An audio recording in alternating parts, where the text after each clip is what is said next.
against me all day long. But I've been through the fire and come out alive, and there's no more fear in my eyes. Oh, now I'm rising, and you can't bring me down. You can't stop me now. Can't stop me now. And my feet have come too far for you to tie them to the ground. You can't stop me now. Can't stop me now. Set my sights on where I'm going at. They turn it back around. You can't stop me. Well, good evening and welcome to the Psychic Coffee Shop. Baristas, if you went to your portal today, you have the availability to see this lady's bio. She's kick-ass. She's doing a lot for this world. We've got Miss Jane Edwards sitting down with us tonight. She's the president of Paved Pathways, a federal organization empowering communities to script the cycles of child trafficking through education, training programs. Ms. Edwards has also been featured on TV and radio shows as an influencer, and she's a writer and director, award-winning filmmaker, and she just has another new ones out. So welcome to the table. How are you? I'm really well, thank you. And I'm going to do two things that you're not supposed to do, but I want to make sure your audience knows my name is Jan Edwards. It's easy to put that E and that N together. It's very common. And it's Paving the Way Foundation.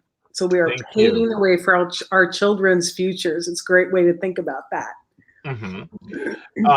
Sandra, just start for you, because this isn't like okay, I'm just going to go do this today.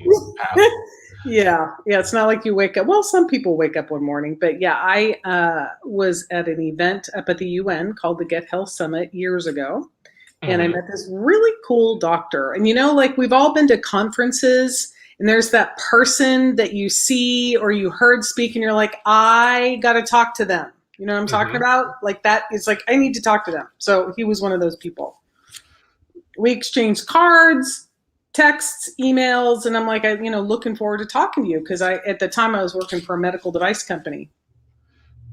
He's like, Jan, we're headed to Ethiopia next month. We'll have to talk when I get back. I'm like, great. Send pictures. Let me know when you come home. And he sends me an email right back and says, do you want to go?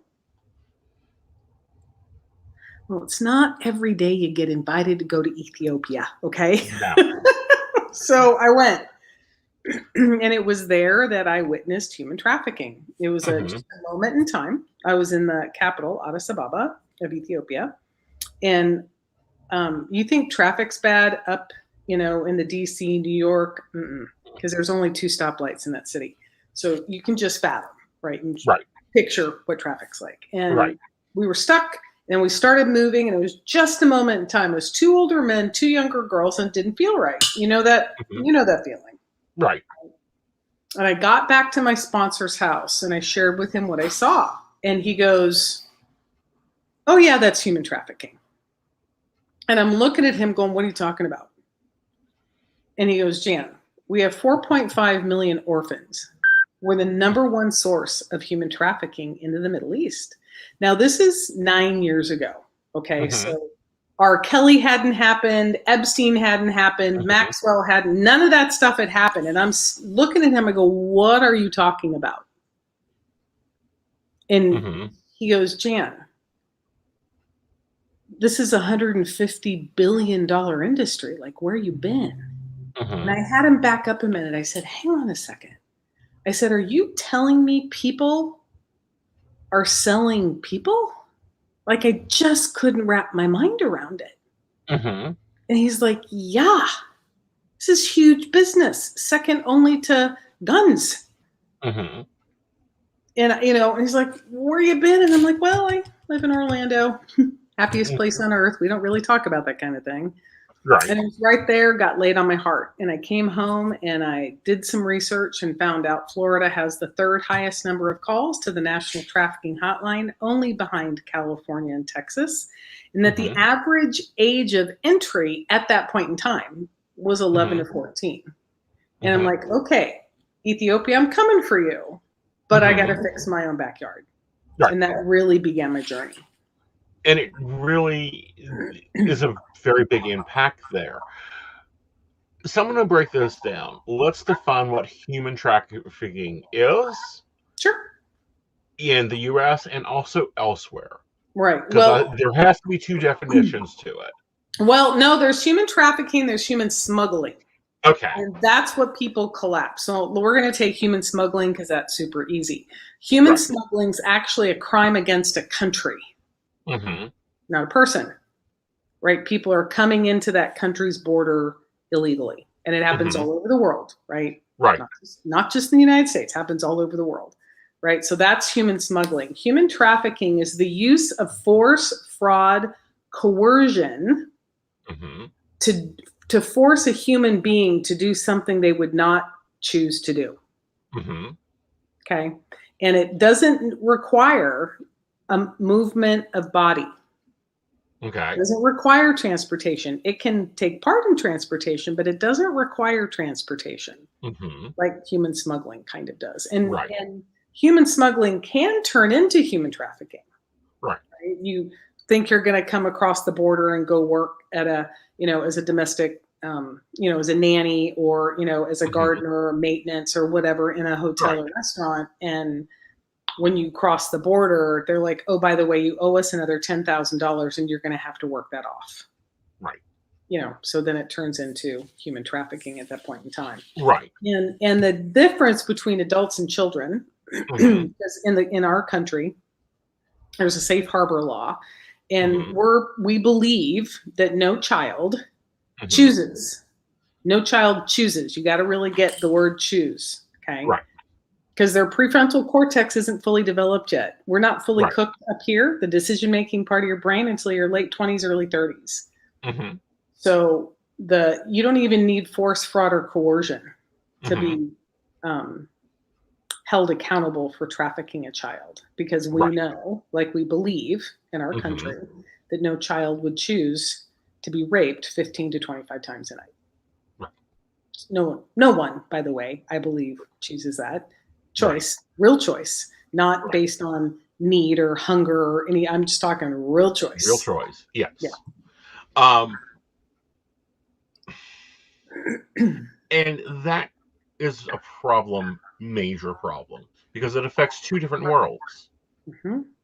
It affects the world we're living in, because this isn't just happening in Africa. It isn't just happening in Asia. It isn't just happening in Turkey. It isn't just happening in the Baltics. It isn't just happening, in the Europes and as far. It's happening right here in America. Over there, it's Yeah. it's happening over there and right here, Right. just right here underneath our noses. Yeah. So how does it happen in America with the safety net programs we have, with all the hotlines we've got, with all the education that really isn't education going on, all the net nannying running around? Yeah. Well, you know what? We're going to start with the beginning of our prefrontal cortex isn't fully cooked. Okay. Mm-hmm. So there's that until you're in your mid 20s. So you've got that environment. Mm-hmm. And then, given the past 2 years, where Mm-hmm. children have been sequestered at home, isolated, away from their friends, away from teachers, away from regular routine, right? Mm-hmm. And they're lonely Mm-hmm. and they're scared and Mm-hmm. they're angry and they're isolated, right? Mm-hmm. And this thing right here, the interstellar device that we so courageously give our kids, having no idea that we're actually giving them a loaded gun, is Mm-hmm. predators can walk right in your front door on a cell phone. Mm-hmm. And it's real simple, right? It starts off so simple. And I assert everyone listening has had one of these DMs. Hey, beautiful, your picture showed up in my feed, so I thought I'd invade your privacy to say hi. Want to connect? Now, I'm 14. Mm-hmm. The situation's been happening what the situation's been happening, right? Mm-hmm. Chaos everywhere. Our parents are Mm-hmm. dealing with stuff. The world's dealing with stuff. I'm 14. I don't know what I'm supposed to do. Maybe I got a C on a test. And I remember somewhere in the back of my brain, my mom or dad or somebody told me I should check anybody that DMs me. So it's tickling back there. So I go scroll their Insta page and they look normal, right? Mm-hmm. out to dinner with friends, at the soccer game, at the beach, whatever that's appropriate for a teenage boy at that time. He looks normal. I say, sure. And then the conversation gets very intense very quickly. He pours his heart out to her. She pours her heart out to him. And she starts to tell her friends, he just really gets me. Well, he's a 45-year-old man. And he's read everything on your social media posts. Yeah, he gets you. And he also listens, right? Because you're not really talking, you're texting. And so he's listening. He gets your heart. He gets the challenge you're in. And then he says, hey, you know what? I really like you. And again, I'm 14, had a rough week. We all know what that first feeling of love feels like, right? Right. I like you too. A couple days in, he sends you a picture. And, maybe it's just him with his shirt off, and there's that new look where they put their thumb in their, pants and bring it down just a little bit. And then he says, your turn.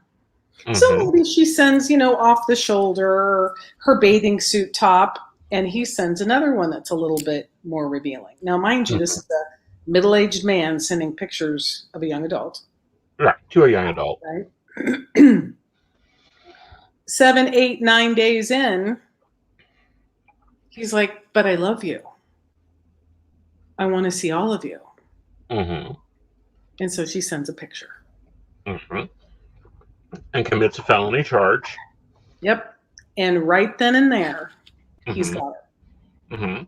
Because now he wants more. According to the National Center for Missing and Exploited Children, 60% of the online predators, they want content because they sell and trade content online. Right. So this is where the manipulation and the coercion and the threats come in. Because then it's like, well, send me another picture. Now she feels uncomfortable. And she's like, I don't think so. And he's like, if you don't, I'm going to share this picture with all your friends on social media. That's mortifying to a teenager. It is very mortifying. But let's go back out. I don't know. 2010. I think that's when Yahoo shut down their chat rooms. Going back into that scope, back in those days, for y'all younger listeners, Grandpa's going to sit on his rocker here.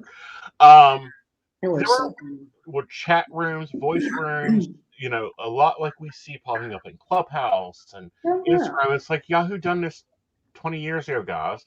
I used to post one myself all the time. That was the predecessor to the podcast. And there were regulars, and we knew who was who, and the people that came in, and it was washed, and there was like you ain't allowed in here, and nope, you're under 18, get out, go down to teen rooms, and that's what the moderators did. Yes. Until there were issues with people coming in saying they were 13, their accounts were registered as 13, and they could only get into 13-year-old rooms. Because there used to be rooms that the adults couldn't go into because they were teen spaces. Yes. Okay. Well, then a lot of people hopped up and started bitching at Yahoo and complaining at Yahoo. Parents need to know what's going on. They didn't get that. No, what you need to be doing is reading your chat records, because when you left the chat room, Yahoo Messenger saved your records to every chat. And everything went into your computer, and you can go back and review chats. I've got script chats from friends 20 years ago. I can go back and go, oh, yeah, that's when we met, and that's when her birthday is, and that's when that is, and boom there, boom that. 20 years ago, we had that technology. 20 years ago, the companies took responsibility on themselves and then got punished for having the responsibility. What's going on now? Yeah. So, it's interesting you say, 2010 is NCMEC. You can go on their website, National Center for Missing and Exploited Children. NCMEC in 2010 had 600,000 reports of child sexual abuse material. Last year, 21.7 million. Yeah. That's what happened. Yeah. is you've got this explosion of apps. Mhm. New apps come out every week. We Mhm. can't keep up with them. And there's chat rooms. And where the kids go is where the predators will go. Mhm. And that's why we do what we do, because Mhm. I'm committed to educating our children. Mhm. So our children know exactly what to look for. Right. So if this guy comes on a DM like that scenario I just gave you, and you're like, I don't know you. You don't go to my school. You don't swim on my swim team, my AAU swim team, or my traveling soccer team. Mhm. I don't know you. No, we're not going to DM. We're Mhm. not going to do that. Right? Because when kids find out that they're being used and manipulated, they get mad, which Mhm. is good, because I want them to turn that anger into action and Right. share their friends, right? Talk to people about it, Mhm. because someone's using their vulnerability against them, Mhm. asking for inappropriate content so they can sell it to somebody else. Mhm. So they're making money off of that child Right. who doesn't know any better. They really don't know. And because it's become so normalized, the over sexualization's become so normalized, everybody does it. Why wouldn't I? You Right. know, and those are the conversations we have with kids. I'm like, look, we're college recruiters, professional sports recruiters, college football, college baseball, college swim teams, college soccer teams. Mhm. They're all going to look at your social media. Right. It could cost you a job. There's Mhm. two professional athletes 3 years ago, lost multi-million-dollar contracts because of something stupid they did as a kid. Mhm. And it You know? happens all the time. Mm-hmm. When I was in school, we always heard about a permanent record. Yep. And everybody knew that permanent record was nothing by the time we came out. Mm-hmm. Now there is a permanent record. There's 3 currently. Yes. The Instagram, the Facebook, the Twitter. Yes. Those are permanent records. People can go all the way back to see Mhm. what you did and to Mhm. see what you said and to see how you felt, Mhm. Now, Now, since we're talking about this, what I'm more worried over is the telegrams, yes. whatever the next double encrypted deleting messages, because Snapchat's not that way anymore. They are keeping records. Mm-hmm. Okay. I think that's a bad move. Well, and same thing with, WhatsApp. WhatsApp is end-to-end encrypted. And we Right. just had a 2-day conference, and I was able to sit in on the panel with law enforcement, right? These are the Mhm. guys that are in the thick of it, Mhm. helping recover our children when they go Right. missing. And one of them was talking about, mostly kids don't run away without some place to go. Mostly, Mhm. not always, right? But it'll generally go from a social media platform over to Mhm. an encrypted platform. Mhm. So the law enforcement has no idea what transpired because the child will take the phone with them. Mhm. So if they left the phone, they can at least go back and pull, what the chats were, even if it's encrypted, because the phone's here, right? Right. But if the child takes the phone, you have no idea what conversation was being had. You have no idea what they said to this child. And Mhm. you have no idea where they told them to go meet. And Thorne did a really great study. And I'm probably going to misspeak some percentages, but it's really close. It was like 48% of kids 9 to 17 have Mhm. not only shared an inappropriate picture with someone they don't know, they actually went out and met someone that they met Mhm. in a chat room that they didn't know. Mhm. So, where does the responsibility fall? Because, Yahoo got a big suit. Facebook and Instagram are getting hit by public media all over the place. Mhm. We have other apps dropping up, and none of them are taking responsibilities like Yahoo did. Like Yahoo, if you were underage, it saved you your computer. Mhm. So it can't be the technology companies here because they've tried everything. Well, yes and no. CDA 230 gave them a really nice out. Mm-hmm. It held them not culpable. Because look, in 1996, we had no idea the world was going to look like it does now. We had no idea. Mm-hmm. Right. This is, George Jetson. We've got self-driving cars and a watch you talk into, Dick Tracy, right? So Yeah, some people did. Some people were looking at it and going, okay, this is where we're headed. I'd Mhm. go 86, we wouldn't have known where we were.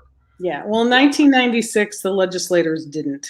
And Well, the legislators don't know what a Facebook status is right yeah, now. Okay, did you watch Mark Zuckerman's interview? I wanted to no. stand up there and go, every one of you has to go back to high school and go through Computers 101 before you can be an elected official. Yeah. They anyway, so legislators really, they didn't plan on this. And and here's what's interesting is when I was doing a lot of research, I actually found research papers going all the way back to 2000, 2001 showing the addiction of social media. Showing the addiction. Yeah. Papers and papers and papers and papers, and yet we let it all happen. So I think there's no one's ever asked me that question, so I'm going to draw threefold responsibility. Okay. First of all, I do hold big tech responsible for hosting child sexual abuse material. When a child reaches out to that platform and says, I'm 13, here's my school ID. I did not authorize, nor, it's against your public policy to pull down that picture of me, and they don't. That's a problem. They need to do that. Right. So I do hold big tech accountable. Right there is copyright. Yeah. Okay. And that's where copyright needs to be used correctly. Yes. Especially like my images are my images. It's against copyright to use my image. I don't care if there is a 5-year-old in the back of a picture. Yep. It is under copyright of the photographer. Yep. And if the photographer is, and this is a problem I see with the legal system, if the photographer is the 13-year-old, they technically own the copyright of the image. But it's a criminal offense if they claim copyright because they're a 13-year-old. Exactly. So so there's and I don't know if you read the updated Facebook privacy and policy terms. They've actually gone from a publisher to a content platform, and that they're no longer culpable for that. So I do hold big tech accountable. They need to do a better job. Second, parents, we have to figure out ways to have conversations and connect with our kids. I don't think an 8-year-old needs a smartphone. I don't know a 13-year-old needs a smartphone. This is literally an interstellar device. You can talk to anybody around the world.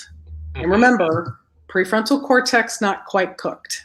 So we're going to do things, say things that have long-term impact that we're just not cognizant of, right? And it's not our fault as a teenager because we really, honest to God, don't know, right?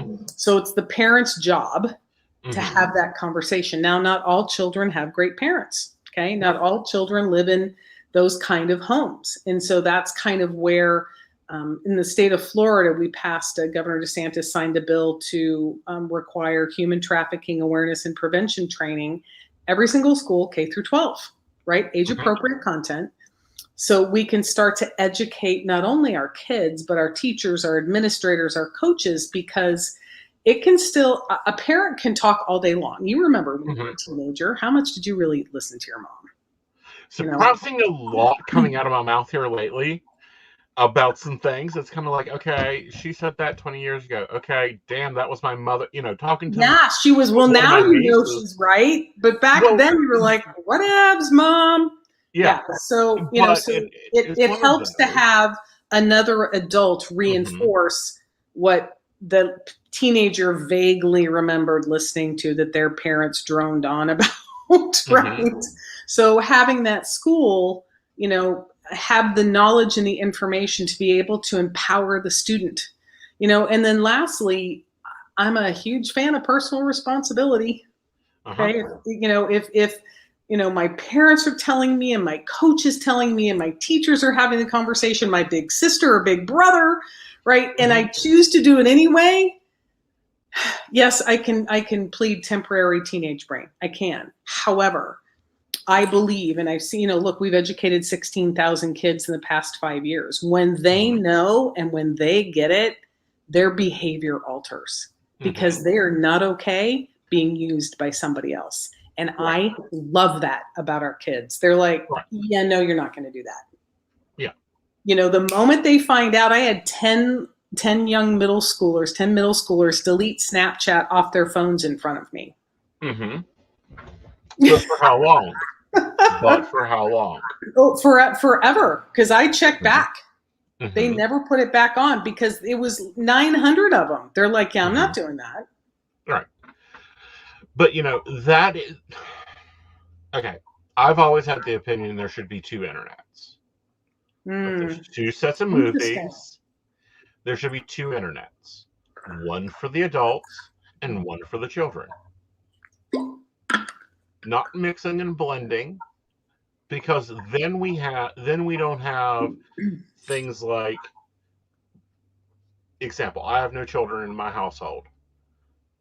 I can't, there are some things on the internet, like if I'm trying to research, example, I'm a big history buff, and you know, it's Black History Month, so I'm researching the slave trade and how the slave trade intersected things and how it's still propagating things even today. Yes, it is. Okay? I can't find real documents because Google goes, oops, slave, boom, hidden away. Research studies, oop, boom, hidden away. Yeah. Because it hits the keywords that Yes, someone searching on the negative side of your web would be hitting also. Wouldn't that be considered censorship? Yeah.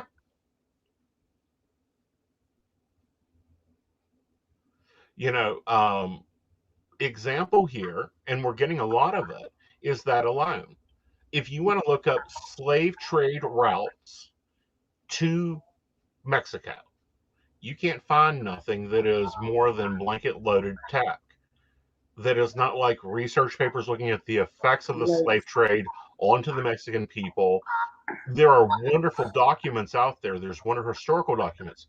You can't find them on. You have to literally go through a university to get them. Yeah. So you're blocking education with that.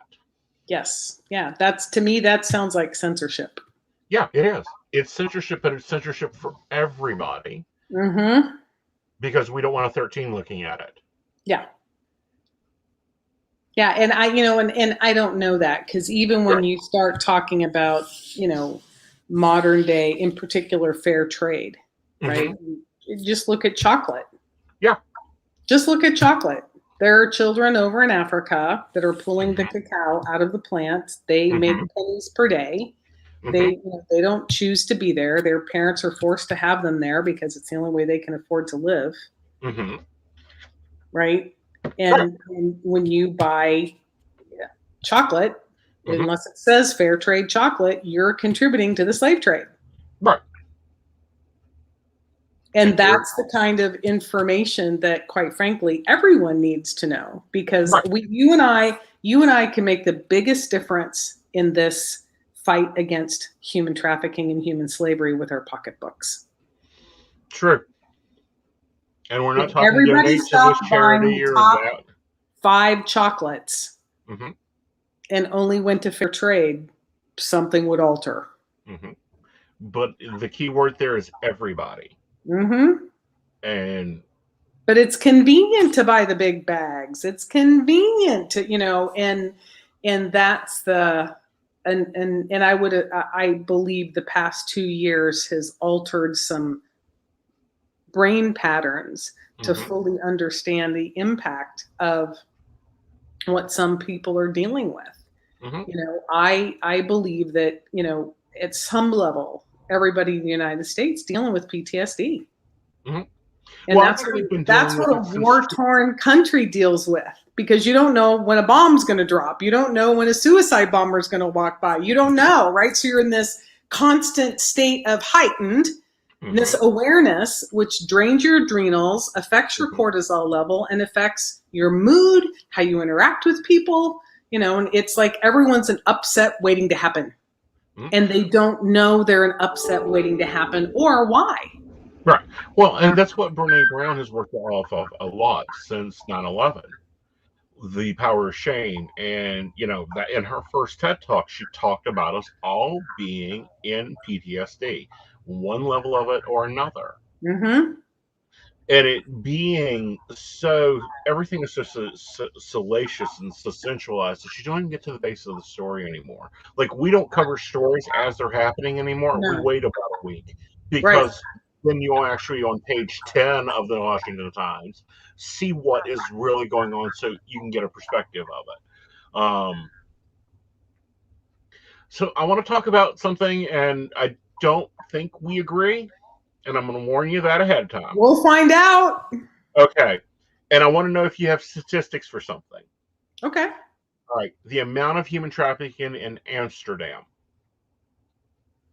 The Nordic model. Uh-huh. So I understand it in theory. Okay. Okay. If you're putting the onus, and if you think about it, it makes no logical sense. I'm going to make buying a human legal, like for the person that's being sold, but the person buying it, it's illegal. That makes no sense to me. Right. Okay. And people assume, well, if you decriminalize it, then they can have health insurance and they can have this and they can have that. And I invite you to have a survivor on your show and get their perspective of it. Right. Well, Because in Washington, D.C., they were looking to do that. And several of my friends that are survivors drove up to D.C. to testify against it, because you're literally, it's open season to buy and sell human beings with no consequences. Right. But see, here's the problem. This has been my problem with it from the beginning. It's the problem because in most of this country, it's the hooker that gets arrested. Well, It's the hooker. I would assert she's a trafficking victim. Right. Because no one chooses Mm-hmm. chooses to be raped 15 to 25 times a night. Right. No one. Right. That's where we disagree with, because you're not going to fix that problem until you have some control on that problem. Well, you're not until you actually impact the demand. And that, to me, is where there's a triangle, right? You've got the trafficker, you got the buyer, and you've got the product, right? You've got the person being sold. And most traffickers view the people underneath their thumb as a commodity. Right. They're nothing more than a commodity. They're not a person, they're a commodity. Right. The buyer, right? Generally, sometimes same thing, not always. And it's when you're getting into abuse and bestiality and pedophilia that there's a line there. Right? There's a line there. And Texas passed that law that buying any kind of sex, buying any kind of person is a felony. And it's dropped the purchase. It's dropped it. I don't know by how much, because they just implemented it. And I just had a friend here in town from Texas, and he said they're already seeing an impact, because that first time buyer, not the habitual, not the pedophile, that it's an addiction, it's beyond whatever. It's that first time buyer that now has second thoughts, because if they get caught, that's a felony. They get convicted, they're going to prison. That's gonna interrupt that first time buyer. Right. But there's four problems, I think, in the United States laws, and this is where we disagree. One, we need to decriminalize sex work. Want to, and you register like you register any other profession, and you're required to take proper steps like you do with any other profession. I think we see a large drop in this, because you're paying taxes. You're tracked. You have to show up every 6 weeks or 6 months for your testing. You have to do that type of thing. And then you criminalize the buyers that go with the unregistered ones. Yeah, I'm going to invite you to have a survivor on, and not to I'm a big fan of people doing their own thinking, coming to their own conclusion when they have all the facts, right? You got to have all the facts. You got to have all the details and all the impact. So I get it in theory. I disagree with it because my sisters that are survivors, they're like, that just provides an open season, in particular for traffickers and pimps, because then they don't go to jail for this. And so it becomes open season. In the state of California, the consent age dropped to 14. I'm sorry. Again, you got to get up here. It's not done yet. So someone can actually have a, quote, quote, yeah, that's what I choose. That's my daddy. I'm a hard no on that, my friend. But, it is legal in this country at 16 to marry. Not all states. Most states, it's 16 to marry actually, with parental consent or guardian. It's actually starting to shift. But very slowly. Yeah. Well, and we know why. Very slowly. We know why. It's the old white Republicans that won't move. Well, it's old boys. There is no, it's not an R or a D thing, my friend. I promise you that. It is a old boy thing. Well, if we look at the growth of human rights in the past 4 years versus the 8 years before that, we can clearly see where it's at, and they're clearly stripping them away. And now they're even putting their children at risk. Florida specifically has put more children at risk to create even more of a situation for this. Well, I as a parent,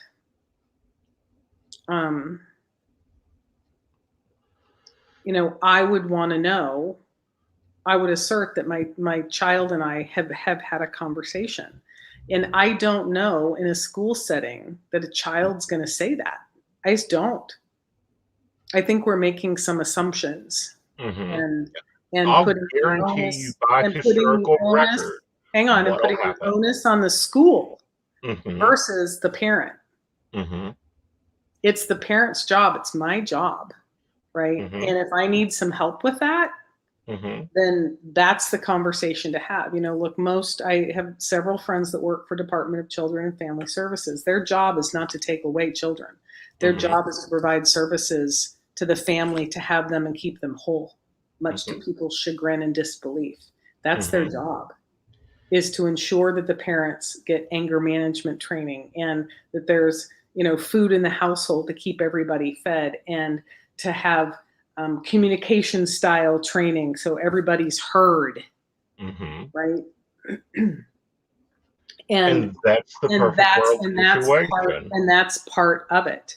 I don't know where that's going to go and how that's not going to go, but the percentage, it's a very small percentage, and I think there's a lot of pressure for someone to choose at a very early age when they're still trying to figure out what's happening down there. Well, I'm going to get you a number. Thanks to the power of Google. Estimatedly, generally, the number of homeless youth that are LGBT is anywhere between 11 and 14%. Now, let me tell you what this law is going to do for all your evangelistic Florida people, who we know there's a lot of, because there's a lot of billionaire churches down there. Two options are going to happen. One, teacher's going to overhear a kid talking to another kid, sharing their stories, coming out, whatever. They're going to turn up and call that angelic parent, evangelical parent, and that kid's either going to do one or two things. They're going to get kicked out on the streets, which leads them right into human trafficking, right into homelessness, right into trafficking, or your suicide rate's going to go up. Well, suicide rate's already gone up. And continue to go up because of laws like this. Because we don't want to have conversations. It's already gone up, right? Because our parents aren't talking to, and you just said homeless youth, okay? So there's no home for them to be kicked out of. They're already homeless. And I assert the parent in a homeless situation, whether I don't know that they be evangelical or not, right? I'm not to say. I know of 2 large churches in the state of Florida. I don't know of any others. So I go to a small non-denominational church here in where I live, right? So, and I think the piece of a child being kicked out, they're already leaving for whatever reason, right? Because of the continual narrative that gets to get played in everywhere. And it's, again, back to the parent to fully understand. I may not like it and I may not agree with it, but this is my child. I'm going to love them through whatever that is, right? And for people to fully understand, that's really all our kids want, is they just want to be loved.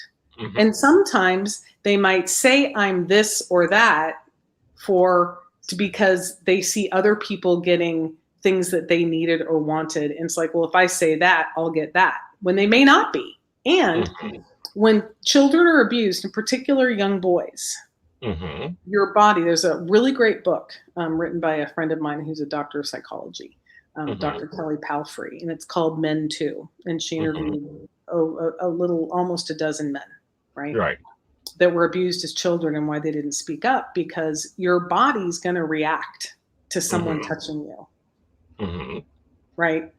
And in order for the abuser and the predator to keep you in their prey, well, you liked it. Clearly you enjoy it. So that starts to plant that seed in that young person. Well, I must be this because my body liked it. My body reacted, versus going, oh, that's my body reacting to what my body reacts to, versus me actually having a choice. And I think there's education on both sides of this to really fully understand what that means and what that doesn't mean, and how I feel and how I don't feel. And to put the onus on a school or put the onus on a church or a parent, that's, this is my child. I'm not putting the onus on those. I'm telling you what's going to happen, because it's already happening. It's already part of gay history. There's already studies out there all over the place that shows that this is what happens. Well, that's past tense. Right? I would have, given everything that we've dealt with over the past 3-4 years, I assert that it's either going to flatten or start to drop, because people are people. People are people. Who you're attracted to and who you want to love is up to you. Not me. Not anybody else. In the prettiest environments. That's not what's happening in America. That's not what is happening in Florida now, because now the teacher can't even teach basic sex ed. Well, that's across the country, by the way. No, the No Say Gay law was signed in by DeSantis.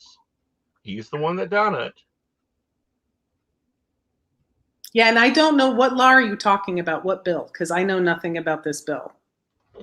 Give me a minute. I will pull it up. Because no one in my circle is talking about this, so I'm not quite sure.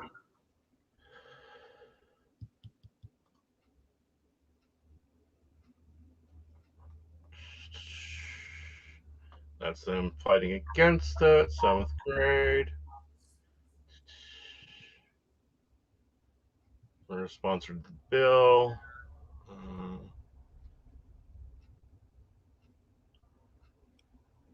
Give me a bill number.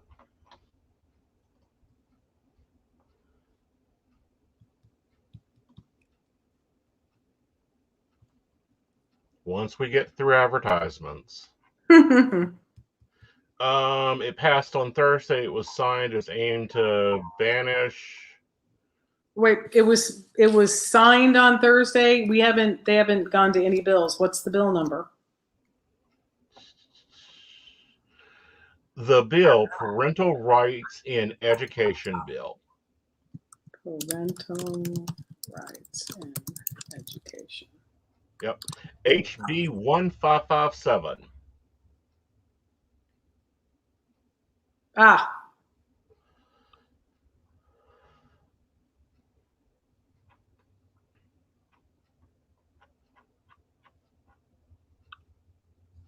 Bill text. It was filed. It hasn't been signed. It was filed. It's not a law.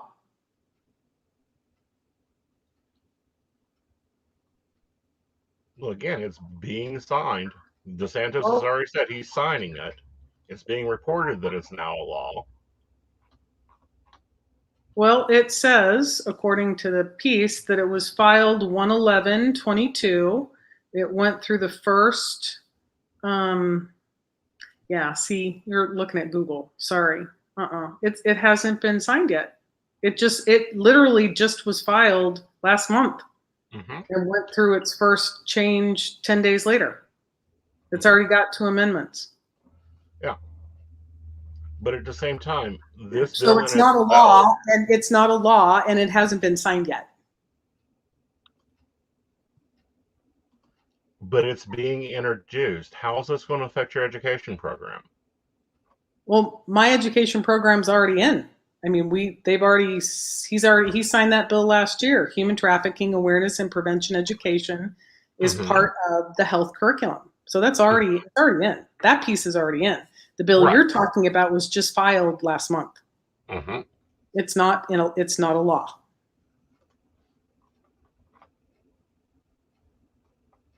Again, how does this affect your educational program? If it does pass, because it was being reported that it's already passed. Well, it can't be required that it's already passed. DeSantis can say he'll sign it, but it's got to move through the House and the Senate. It's got to do what every other bill does, which it has to go through the processes and committees and opportunities for public outcry. And it's not going to alter my education. Actually, my education will be even more needed because young people will really need to fully understand that, in particular, that there are resources for them. The Zebra Coalition is one of my favorite organizations, and we partner and talk to them all the time, right? To have their kids be educated and actually give them guidance as to what's healthy and, what works for you and what doesn't work for you. And it's really easy for our kids to be grown up right now. It's easy for them. But we as adults have to remember their brain's not fully developed. Their bodies might be, but their brains aren't. And so it's guiding and educating them along the way to what a human trafficker and what a predator will promise. Look, a predator saw this little girl in a McDonald's 3 days in a row, bought her a hamburger, 2 days later offered to, give her a place to stay. And 2 weeks later, she's being sold for sex. If not quicker. Most runaways, it's within 48 hours. Because they don't know where to go. Right. We're blessed. We've got Covenant House here. We've got some extraordinary, foster families here. No one's perfect. No state is perfect. No, that's not the point. The point is, and the problem that we hit into is it's not the foster care system. It's not the educational system. It's not what you're doing. It's the loophole system.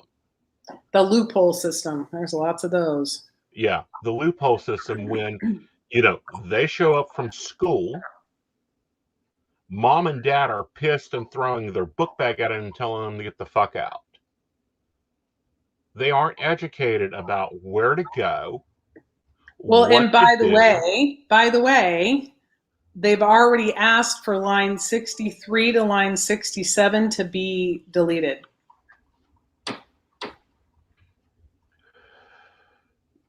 So your concern, I assert, is being addressed. I think that my concern is not being addressed for this bill to even be there. For it to be illegal for a child to be themselves breaks down communication. Yeah, but those are the lines that you're concerned about. Line 63 through 67 is exactly that. And they're already looking to strike those lines out. As they should be. Well, so there you go. But again, it's not a bill. It is a bill. It is in your House and your Senate being voted on. It is two bills, actually. It's 1837 and 1557. Two different bills. They'll have to agree, and then it'll go to DeSantis. DeSantis is pushing this. and has been pushing this agenda to where we have children who don't get taught everything, from sex trafficking to how to deal with apps to everything else. Yeah. How to be adult, how to deal with their emotions and their feelings, and how to talk to their parents. You have children in situations where children don't feel safe with their parents, don't feel safe with adults who violate their trust. Mm-hmm. And then we go right into this problem again and again and again. Hundreds, literally, for ever since the internet was involved, Yes. we've hit this problem. We Ever have. since the internet has been involved, we continue hitting this problem because we keep doing the same thing. Well, We're and just we're not, sweeping the shit underneath the rug. and we're not talking to our kids. No. And that's part of the issue. They're going to pornography to learn about sex because nobody's having that conversation with them. Right. Abstinence. Well, that don't work. I'm a raging hormone. I'm not quite sure how I'm supposed to. All you're telling me is not to do it. You're not giving me any tools to help me not do it, or giving me tools if I choose to do that. I'm not forced or coerced, right? If I'm actually choosing to keep myself safe. None of those conversations are happening. Right. And none of the conversations about different ideologies. And as a parent, that's my job. That's my job. And I remember my daughter had a bunch of her friends over and we had the talk. There were about 6 of them because nobody else's parent was having that conversation. We talked about hormone release and why you feel attached to this young man and why he feels attached to you for a short amount of time. And he's, it's the great cosmic joke. Women, not all women, but women are mostly designed to be, monogamous and home fires and all that stuff. And men are designed to spread their seed. It's the great cosmic joke. It's like, how are we ever supposed to stay together? Actually, I find that interesting. That viewpoint. And here's why. I find it interesting that women are supposedly not supposed to have sexual desires and sexual interests. No, I didn't say that. No. I'm not saying that. I'm saying in that model, that's what's presented. Yeah. She wants to find the one man and settle down and just stick with him. And men are supposed to go out and be hoes and whores. Men are supposed to be sexually promiscuous. Yeah, but both do it. Just one gets chastised more, which is bullshit. It's like a lot of the trafficking reports that I was looking at before I had you on, they're focused on females. And I'm like... 30%. It's close to 30% of young men.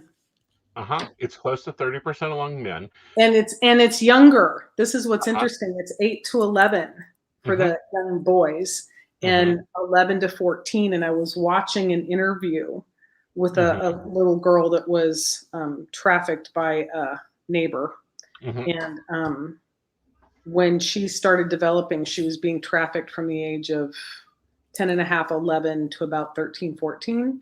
And when she started developing, they tossed her to the side. Right. Because they wanted prepubescent girls. And a lot of that comes from the marketing. And I know it's really easy to get funding on the women's side of this. But when we get to the male or born male side of this, and even worse for the transgendered. For sure. The studies go down drastically. For sure.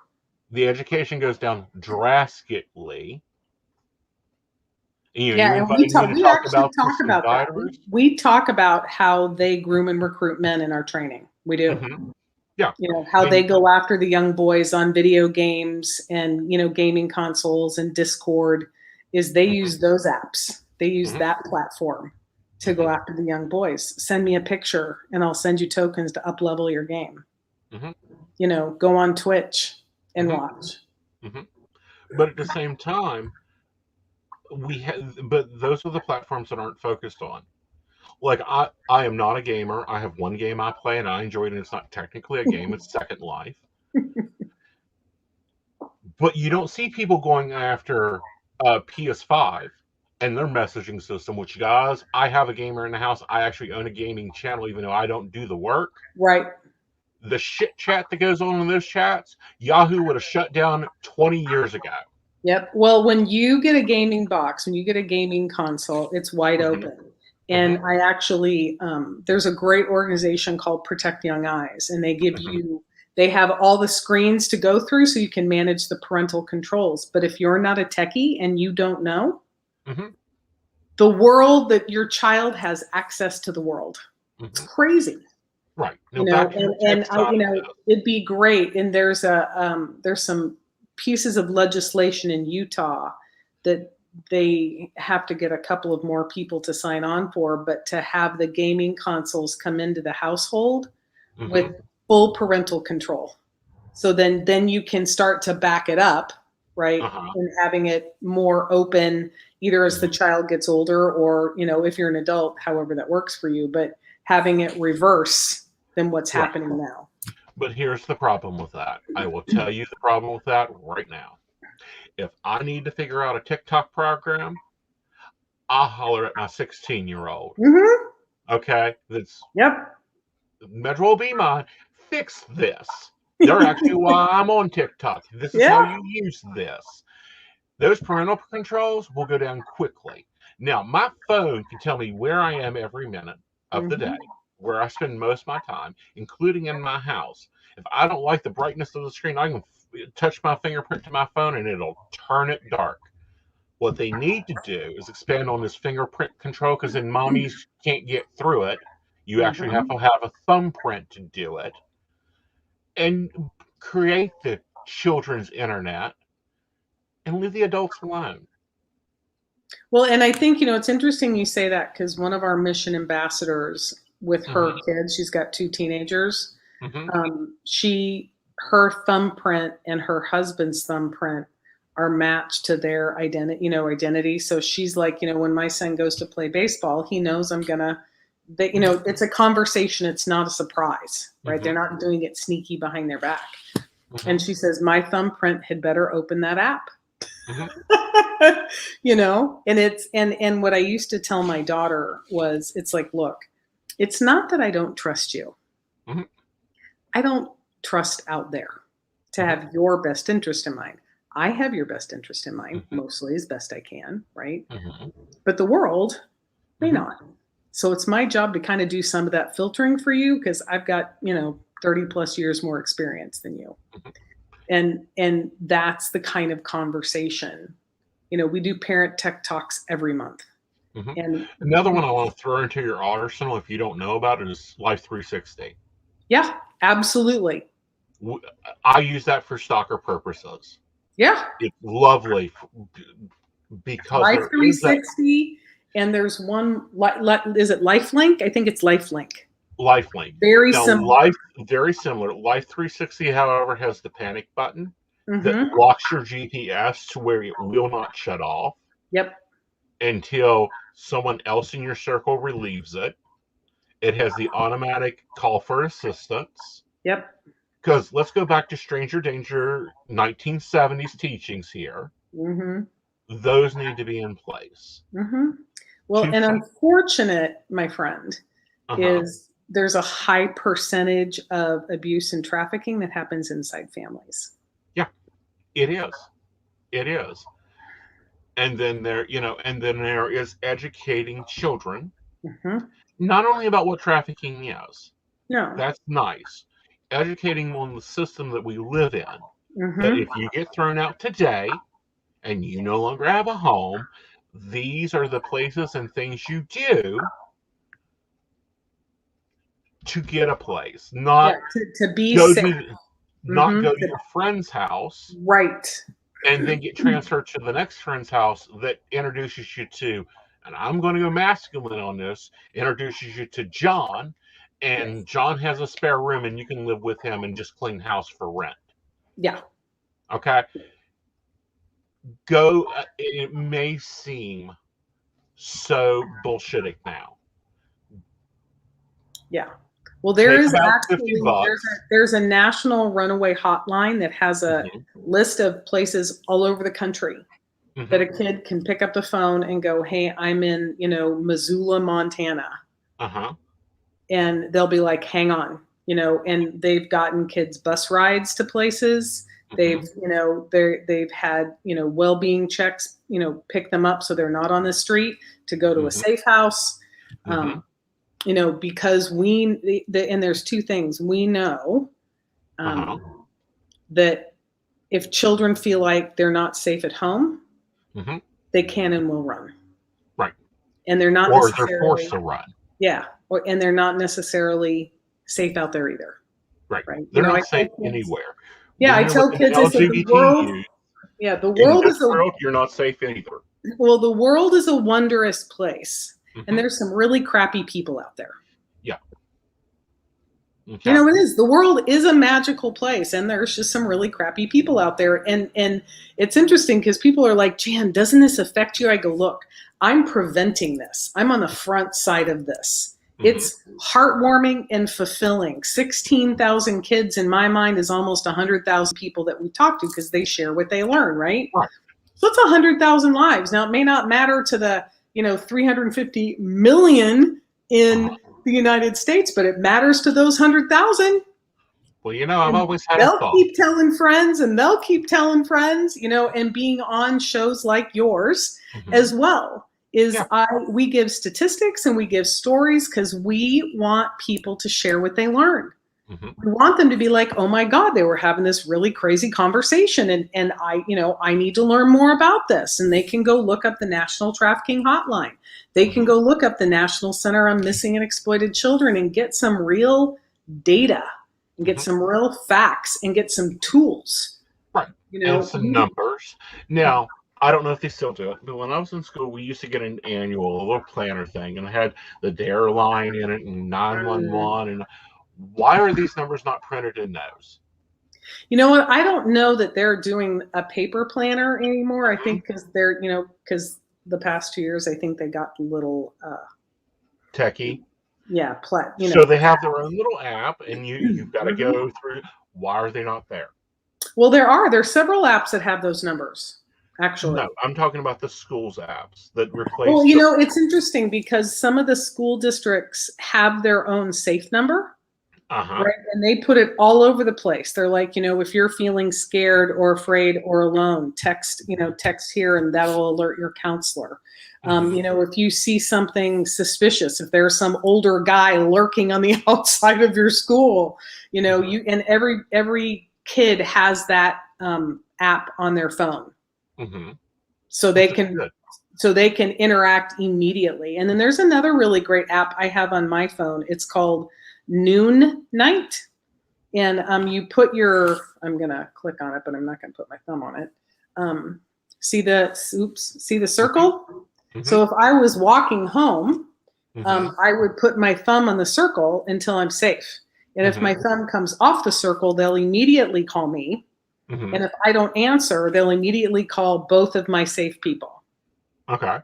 Very cool. And it does the GPS thing like LifeLink does or Life 360 does. Yeah. So we'll tell them, hey, this, call it, and it also informs the police. All, you put your people in, and one night I was showing it to somebody and I accidentally put my thumb on it. And I'm like, shit. And so I pulled my thumb off. And they called me, and she's like, hi, this is, Noon Night. We're calling to make sure you're okay. And I'm like, I'm fine. And she's like, great. Do you know your password? And I'm like, crap. No, I don't know my password. So she's asking me all these questions to make sure, one, it's me, and two, that I'm safe. Which was really rewarding because if you're a college student and you're walking on a big campus, right? Granted, they've got all those blue lights now, right? They've got all those safety phones. But if I'm in between those safety phones, I want someone to know where I am. Right. Yeah. And those are wonderful. And those are new to, they weren't there. Yep. But, one of your victims come on, I'd love to talk with them. But I invite you to go to any of your LGBT community centers. Find the oldest one there and say, let's talk about coming out in your era. Because it's still happening today. Yeah. Well, I have lots of friends that identify as that, have been to several weddings, right? And it took their families a minute and they got it. There was never you're the devil's seed, get out of my house. There was never that. There's one survivor who's Asian that he and I have had a conversation with, and he's younger, right? And when he came out to his parents, that's how he actually ended up being trafficked. Yes, he was out on the streets in 2 days, and he was his name's Jose. I really appreciate his point of view and his passion, because he's like, look, we've got to give these young men that are identifying gay a place to go. We've got to give them something, got to give them some other place, because even in shelters, right.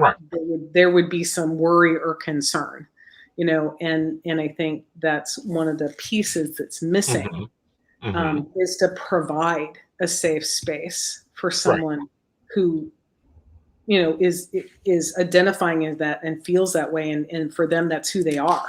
Right.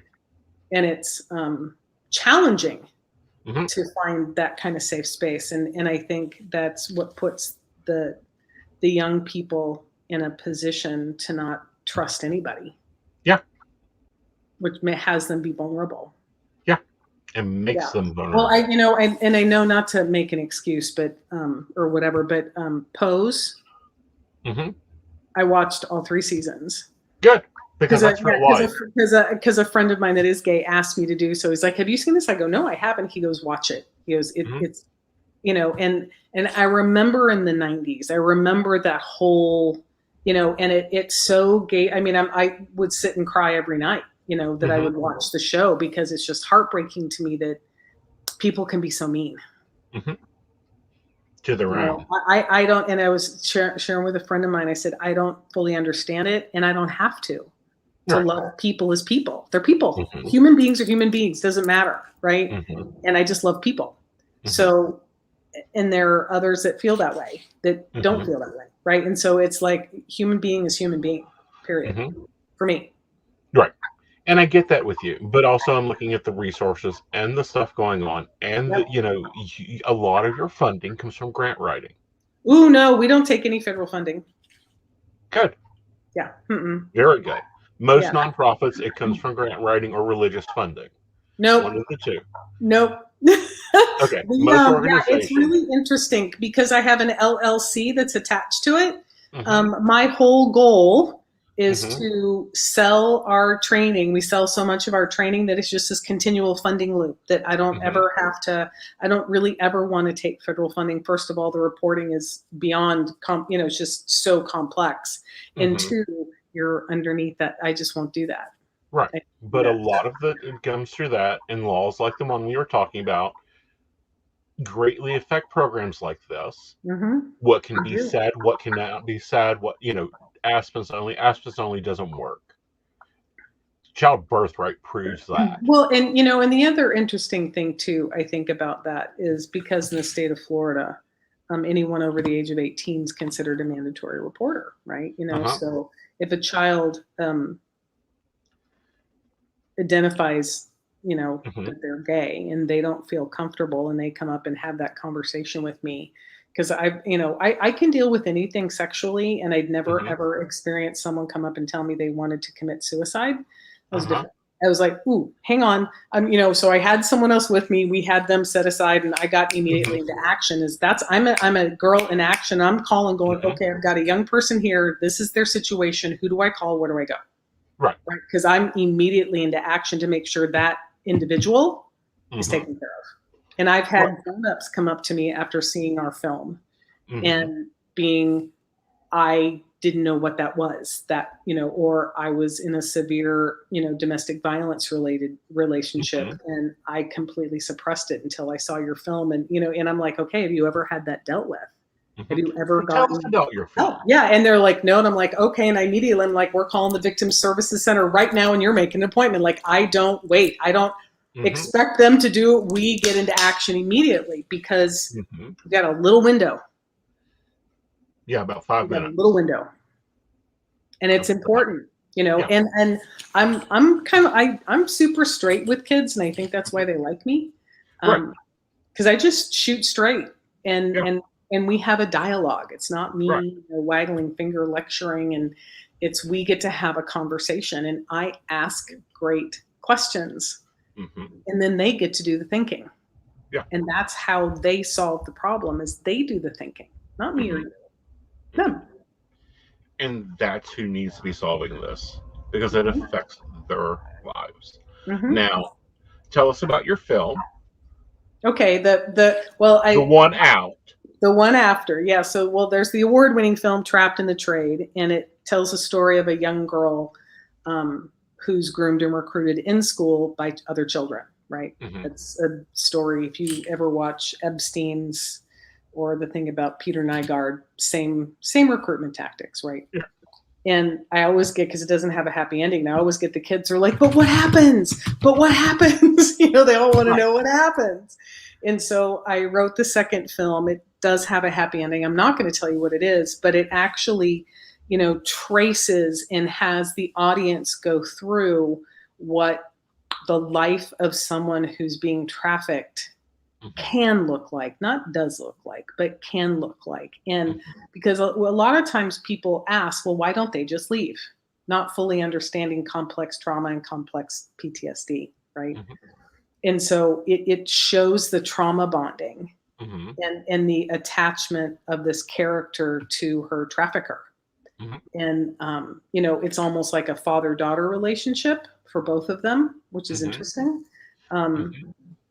But we take it all the way through, and for her to start to gain her power back and be like, okay, I'm not doing this anymore. Like, this is now done, and it's not okay that he's still doing this to other people, right? So she gets real empowered by the situation, and then helps bring justice.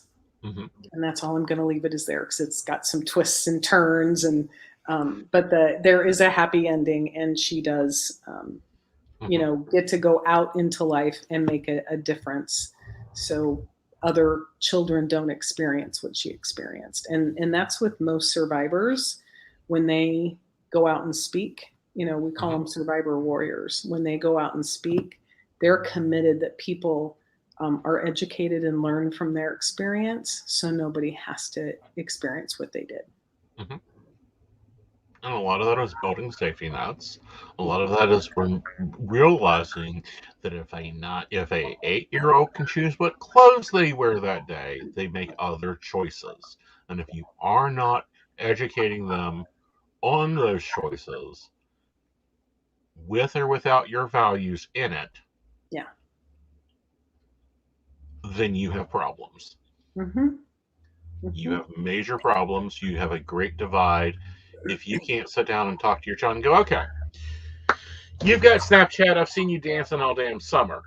Here's the rules that come in with this. Because, in my profession, I mentor and help a lot of new psychics out, and I'm like, okay, so you've seen how readings work, and you're really great with your cards. Now here's the things you don't think about. We're not using your home address. You're getting a P.O. box for that YouTube. Right. You're not using your real phone number that you carry with you every day to deal with your clients. You're not doing, and they're like, what do you mean that I don't meet my clients at my house? I mean, I've had old ones say this. I've met clients at my house 20 years.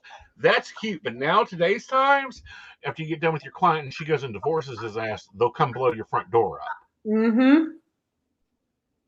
And that's that seasoning, that growth things. And I learned that lesson way years ago. I had a client, done her reading. She went home. 3 o'clock in the morning, she's pounding the heck out of my door. Guys, I'll get to readings in a little bit. I see you posting your questions. When it's interviews, I do this, and then we go to questions after that. Right. 3 o'clock in the morning, she's on my door again, wanting another reading. And it's like, okay, I see where you're at. Let's take care of this. Don't ever do that again. Right.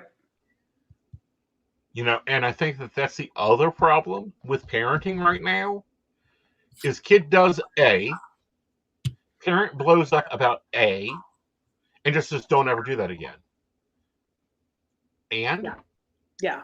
And there's no try this dialogue. instead, try that instead, let's walk through your thinking. And Right. that's why it was really given to me to do parent tech talks, because we talk about this with both kids and parents. And I'll say to the kids, look, go home, share what you're learning. Take this information home and have you start the conversation with your parents. And mostly parents they're a little shocked and then they're into it. They're like, oh, okay, because their kid's actually talking to them. So that opens something up. And I'll say, should you be doing this, or should something happen, right? In case something happens, and you've had the dialogue. It's not you're not springing it on them, but it's like, hey, mom, remember that conversation we had a couple weeks ago about inappropriate pictures? Well, I kind of sort of did that. And I'll say to the kids, I said, you've got to give your parents a little space and grace. They're human. Okay. First of all. Second of all, it's not your fault. You didn't do anything wrong. Remember, we talked about in the movie, you were manipulated, and they're like, yeah. I go, so it's not your fault. You didn't do anything wrong. 3, your parents are going to have a reaction, but it's not to you. I'm going to say that again. Your parents are going to have a reaction, but it's not to you. Someone is messing with their baby and they're pissed, right? I said, so mostly when parents get angry, it rarely, not all the times, but it's not necessarily toward you. It's toward something that happened that affected you. I said, so you're going to have to give your parents a little space and grace to have a human emotion. Okay. With that being said, with the parents, I'm like, you got 3 seconds. When your child feels safe enough, because you've had this conversation over time and they say what, I just said that little girl says, I go, you got to take a deep breath, calm everything down, and in a very neutral tone, go, it's okay, honey. It's not your fault. We'll work it out. I got your back. Right. And then I think also building spaces for children. Yep. We're going to screw up. I'm so happy I didn't have a cell phone in college. Are you kidding me? We all make mistakes, my friend. But that's because I worked hospice. But I had a bag phone in college. But I'm glad we didn't have cameras that easy. Yes, exactly. Okay. Exactly. But what I'm talking about is, and this is something that happens on the gay side of the world, and I'll divide gay versus straight. Gay side of the world, there are apps for us. There are apps for dating, whatever. Okay. Dude pops up. And it's like, no, you aren't 18. Go away. Block. There's no space. Right. The app gets punished. They get bitched out. They get sued, whatever, by the parent. The person, if they open the message with a picture, gets legally in trouble. There's no space. Yeah. Is the problem. Yeah. Well, there's no, rule of law, right? There's no gray space for the interpretation of law. However, it would actually, someone would have to take that person to task, right? Someone would have to say that you did that intentionally, and it's up to the adults on those apps to be like, dude, you are not 18. I say highly recommend you hop off this app, right? Here's some numbers of some people you can talk to, so you're not alone. I don't want you to be alone, right? But here's some other options, because again, there's because I love our country. You've got the front side of the hand, back side of the hand, right? Is the prudishness of not being able to talk to our children about sex. Yeah. And the prudishness of app developers facing consequence after consequence after consequence about anything. They could design and build an app for a teenager that is text only. But they're not being held accountable right now, though. They're not. Some of them are. Some of them are being held accountable outside of this country. Yeah, Some of them are being held accountable Grinder was held accountable Mhm. recently. Adam Yep. for Adam was held accountable recently. Yep. And both on all those accounts, boom, boom, boom, 18. Yeah. I certify I'm 18. They were not 18. Now everyone goes, well, we need an online ID. No, you A, need to go talk to your child. Mm-hmm. B, that child needs to know that, no, that's the adult version. Yep. Well, and the kids need to understand. Mm-hmm. It's like, this is not, if you're curious, Mm-hmm. let's have a conversation. Right. There's other ways to learn about this, right? Right. There's other ways to learn about that other than trying to go on a dating app that's not for you. Right. You know, that's not in your sphere. It's not in your space. You're putting the user at risk. Mm-hmm. It's like standing on a street corner and going and having a sign that says looking for a white van with candy on it. Yeah. Yeah. Okay. It doesn't look like that. And here's the thing is there are predators on those apps.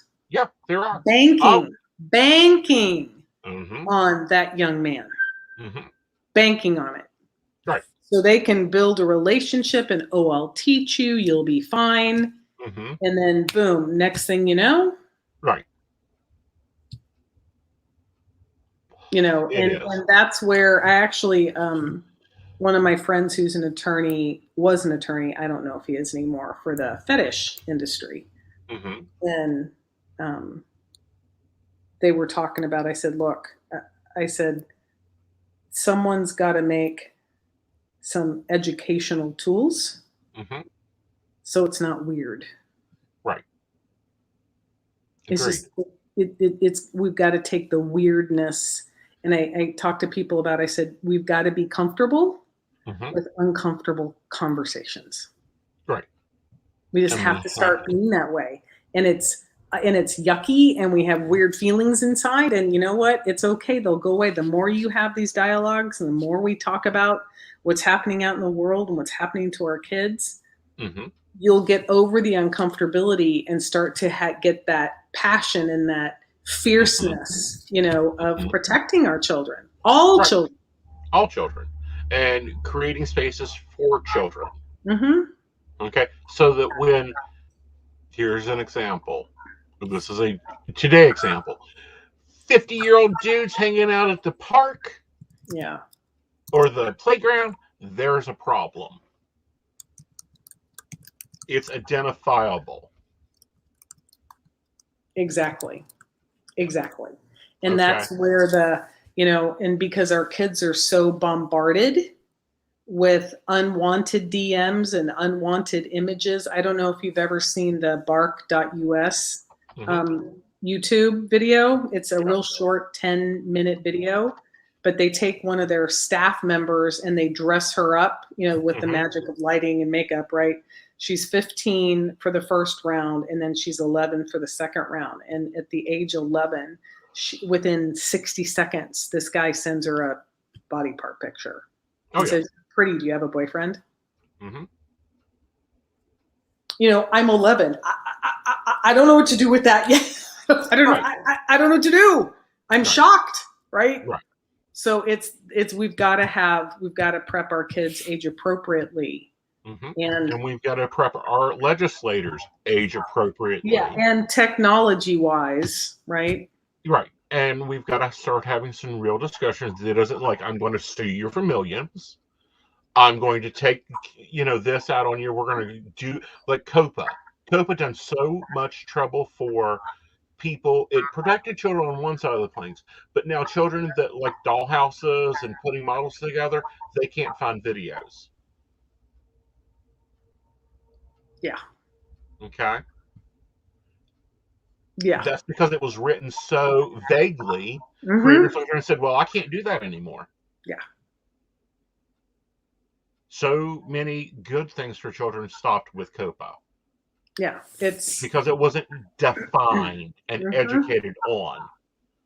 And that's important. And I think having healthy dialogue Mm-hmm. about all sides is imperative. Mm-hmm. You know, if we Right. don't have discourse, Mm-hmm. we can't find the best solution. Right. And do I think we have the solution yet? No. Do I think child internet's the perfect solution for this? No, because as we see, predators will go to the next option. Absolutely. Every day. Okay. We've seen that with Josh Duggar. He had Covenant on his computer. His wife was supposed to be able to watch every damn thing he did. Nope. He found a way around it. Yeah. Okay. This is educating and talking about unsafe situations and looking at things and going, all right, we ain't having any more of this shit. Yeah. Yeah. Well, we've got to find ways to keep our kids safe.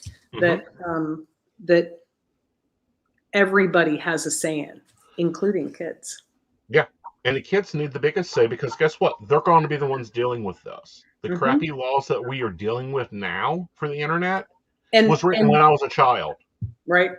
And what's going to work today, we've got to think 10, 15, 20 years out. Right. Just like with, the CDA 230, right? We're thinking, oh, this will solve it. That's a crappy law. I'm sorry. It's a crappy ass law. Yep. It had a great thing for the message boards. Social media nowadays, no, it doesn't fit. Because what? Where's their social media that's kids only? Yep. That isn't, Mickey Mouse's Playhouse that got invaded. And now, if a kid gets a hold of that address and goes to the new place of Mickey Mouse's Playhouse, it's a freaking devil's den. Yeah, and I don't know. I really, and I'm being straight up here. I don't know what the answer is in this space, but I do know by educating and empowering our kids, it gives them a fighting chance to prevent it. And to be like, oh, wait, this looks like that thing that lady told me about. Okay, I'm not going to do that.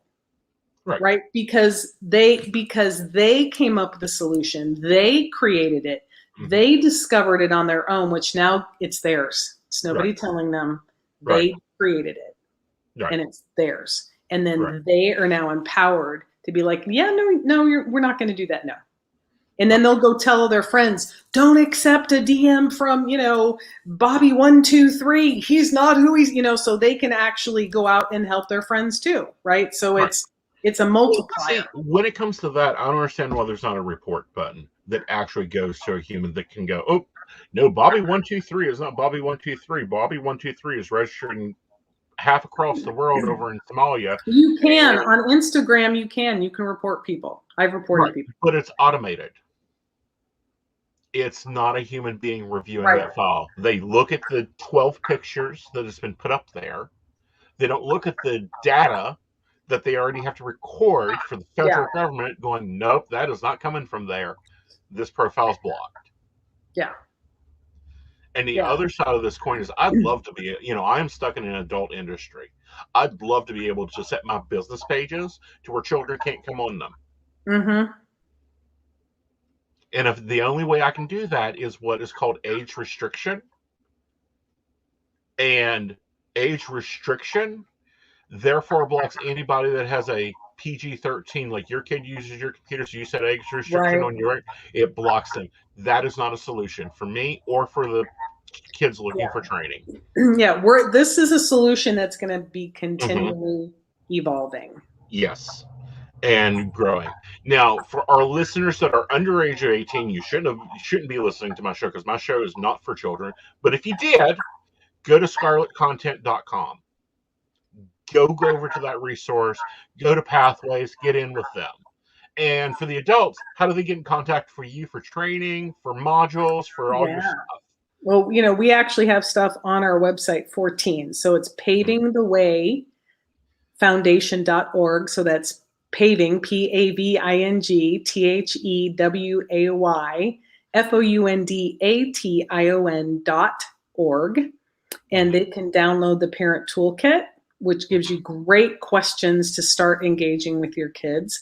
For the teenagers, there's called Teen Tech Talk, and it's got all the apps that you want to just keep your mind, just be mindful about, and things that predators will do to try and engage with you. So you'll be prepared ahead of time to know what they're attempting to do, and you'll be like, nope, I'm on to you. You're not going to do that with me or my friends. And they can they can go to the contact button and reach out to us if they want to bring our training and our education into their school, because we're committed that every child is prepared, and really they're the ones that are empowered to prevent this, because they're the ones on the front lines of this every single day. And are you international? Like, do you have other countries that are willing to do this? Are you there yet? Absolutely. Well, our film is subtitled in Spanish, and we have materials in Creole, Spanish, and Portuguese. Okay, very cool. So you got everything except for the French covered. Yeah, we're getting there. We just need a French translator. Right, because we don't want it to say, can you have bread, when it's like, no, that's not. No, well, and we don't want to use Google Translate because it really doesn't do the job. It doesn't work at all. All right, thank you for coming on. You have a lovely day, darling. Thank you so much. It was a fun conversation. Good. I'm glad you enjoyed. Come back when your movie comes out. I will. All right, guys, let's take a sip.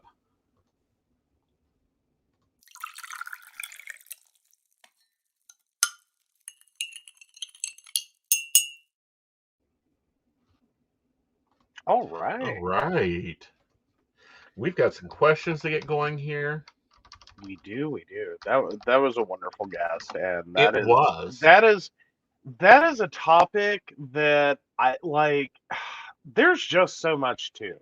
Right. Like, that is. I mean, there's so many different sides of the issue. There are so many different components to the issue. There are so many, like, educational and legal and political and like personal belief, and just all commingling into. Right. Like, that's a lot to dig into, and that's, like, I feel like you guys, as much as you talked about, just, like, scratch the surface. Like, we didn't even scratch the surface to this, because we're, I'm working on 30 years of dealing with this. She's working on almost 30 years of dealing with this.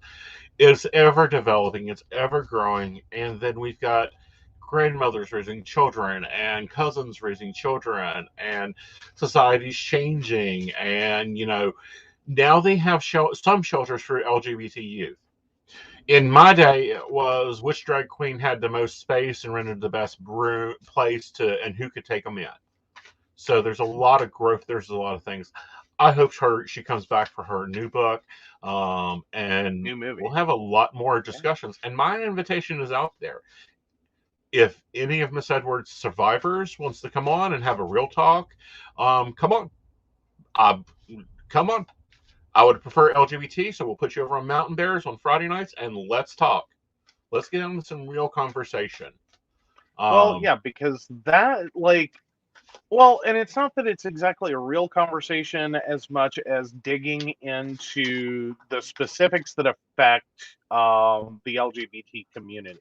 Right. Like, because it's one thing if you're, like, the cute, white, blonde, beautiful child that, looks great on a milk carton, looks great on the nightly news, that people, so to speak, quote unquote, care about, versus being in a community that is really easy to go, no one cares about you.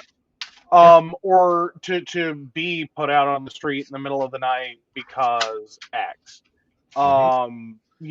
Because you're immediately labeled broken and dirty and diseased and garbage, and you go out with the trash cans.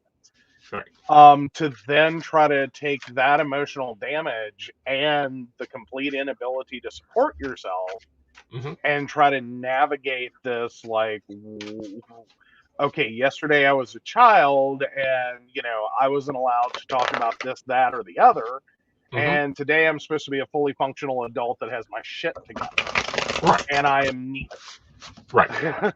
Like, I am neither, I am both. Right. Because I have to be situational.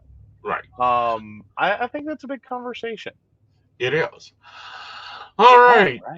Let's start out with the first question that came through, and we'll work our way down, and then we're going to come back and make some comments about comments. Okay, so Christina A. 92285, wondering what specific changes are coming in between Ivan and me in the next 3 months. Okay, let's take a look here. Okay, interesting. Now, guys, I am using the Native Spirit deck this month. First up out of the gate, we have the Fool card and the Eight of Cups here. So someone's looking at what all you're built and going, time for a recycle, time for a fresh start. Then we have happiness, celebration coming in. So you guys are going to be growing closer. You're going to be able to working more on your foundations. And then I think you two may need to take some time to isolate yourselves from everybody else and just work on the inner bond there with the Hermit showing up. All right. All right, so Blue Butterfly, 41383, currently pregnant with triplet boys and wanting to ask what my boyfriend's thoughts and intentions are now going ahead. All right, let's take a look here. Congratulations on the triplet boys.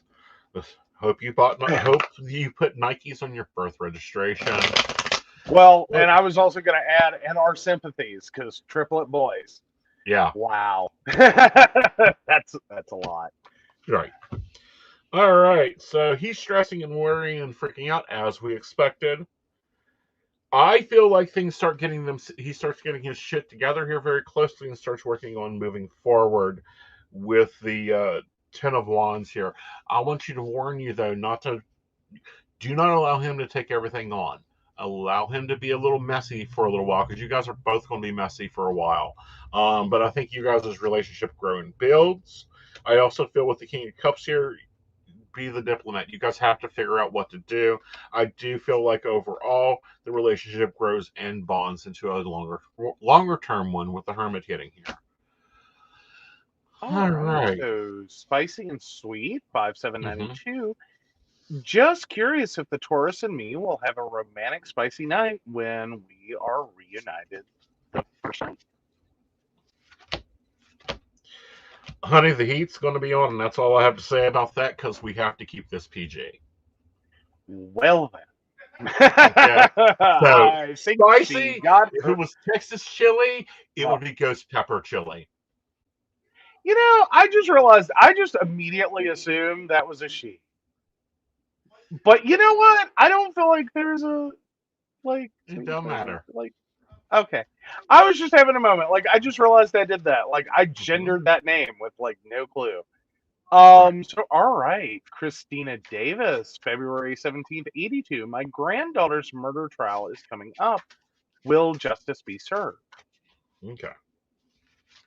This is as far as I can go with this, and let me explain this. This is an active trial. It's also still an active investigation. Let me go into it as far as I can go, but understand, Christina, honey, I can't go a lot deep in that in general, because I don't want to give the defense anything to play on. It's served with the Hierophant here. However, when it's served, the trouble through it will be drastic. You need to be using your mental health. And with the King of Wands here, yeah, it's going to get served. It's going to get served heavier than what you're thinking. It's going to be a hard time for you and the family. And I think that after that, you guys need to have some communication, because this is not the only trial. There will be at least 2 others added to this. Okay. All right. Spoiled Fairy, 9494. Will I be engaged to my boyfriend this year? And if yes, any month that stands out of when? Okay.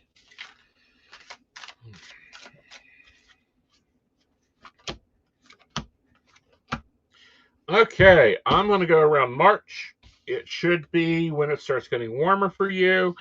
And I feel that you are with the Page of Cups showing up. New emotions are growing. Sometimes those can be overhead. So don't be surprised if the engagement comes with a real high and then a drop down. And you're thinking, why are we can never be a couple? No, it's the redevelopment of your relationship. All right. So, Amanda Belknap, 491980. I would like to know if everything is going to work out with my significant other. Will we be strong enough to make it through the storm we are in at the moment? I don't think it's a storm, but let me double check here. It isn't. It's a growth spurt. And yes, you will very strong enough to do it. He needs to, however, open up some more. And I think he's not feeling comfortable yet in doing so. And when he does, I think things get a lot better in this growth spurt. So the depth of your relationship is only getting deeper. All right. So we do have some follow-on information slash questions. Sorry, guys. That's fine. I can Scroll up bounce to get through all there. this. This isn't a problem. All right. Christina says, do you see Ivan joining me on my family vacation in the summer? And for some of it, I don't feel like he's there the full time of the vacation, but I feel like that's connected to his work life. All right. And they are ready for new beginning. Yeah. Blue Butterfly. Blue Butterfly adds on, he is a hard worker, almost a workaholic, to be honest. Do you feel my triplets will be born premature? I feel they come early. Now, that may be classified as premature, but I also feel like with that coming early, they're going to be fine. The one I'm worried about will be the middle one, and that's because they look to be more nourish needing. Okay.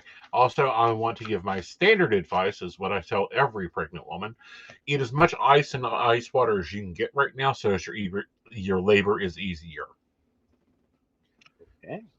And so let's see. Spicy and sweet. I told him don't turn on the oven if you're not cooking in it. All right, we're gonna move right on past that one and go howdy, Lady Gwen. And yeah, so we have a lot of thank yous and appreciations. It makes sense. Awesome. Good deal. Wonderful. So I think we're all caught up now. Yeah. I'm going back through to make sure I didn't miss anything. Yeah. At least not on the readings. Right. And it looks like we're good. We're good. Sorry, sometimes things pop in, especially when we have to drop out like information. Mm-hmm. Like sometimes it'll back put. It's a 30 to 45-second delay, and I am able to do like 8 readings at a time, a group reading thing, so I'm able to do it continuously, and we're great. If you're popping in new questions, please make our lawyers happy and give the new birth dates. To give the birthday, I know you just put it in 15 seconds ago. We still need it again, so we don't have to go and backtrack them. But let's go ahead and take Amanda and Christina Davis's one. All right, just 1 second. So okay, we're starting with Amanda. Amanda Bucknap. Belknap. Belknap. So yeah, 4/9/1980, and will we be getting married and starting our life together soon? Yeah, I'd say within the year and a half. Actually, 10 months after the engagement. All right, and Christina is February 17th, 82. Is my granddaughter's spirit around me? I feel like I feel her. Yes, she is. But she also goes around another little girl to play. So if there's another person that's either A, close to her or close to the family, she's going to play with them too. All right. And Blue Butterfly 4/13/83. Do you see me needing bed rest before and after birth? Yes. And a full contingency team here, honey. You're bringing home 3 lives. Like, call in the grandmothers, call in the village on this. You're going to need bed rest. You do not need to be stressing yourself. Right now, you need to be in planning phase. Planning phase is, who makes the best casseroles that you like? Who can do the easiest thing? And this is for you and your husband. Now, the way your births are going to be hitting, I think you need to plan ground crew. You need to plan transportation, because this is not going to be the easiest birth on you from about month 7 out.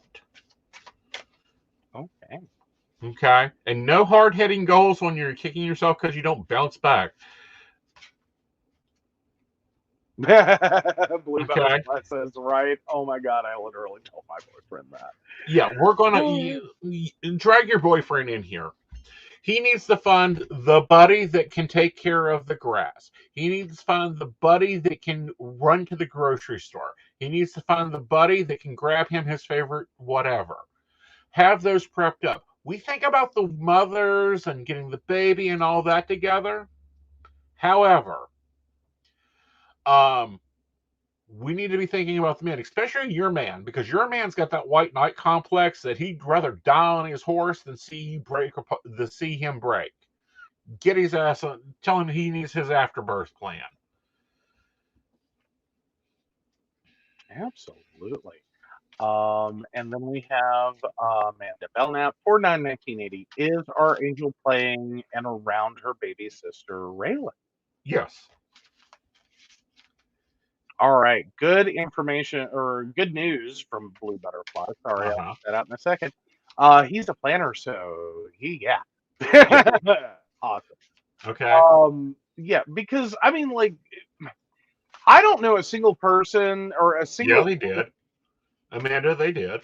I'm going to stay with Amanda for a moment. Okay. Yeah, they did. They saw each other beforehand. You know, the side world isn't, you know, the other world or whatever isn't divided. Okay. The side world isn't divided. The comings and goings, they know each other. They've known each other for at least 200 years in the spectrum of life. It's like you knew your daughter before they got there. Okay, so yeah, they know each other. They play with each other all the time. And if that baby is talking yet, you're going to find out about it because you'll be hearing them play up in their room all by themselves, and they ain't all by themselves. No, they didn't know each other in this world.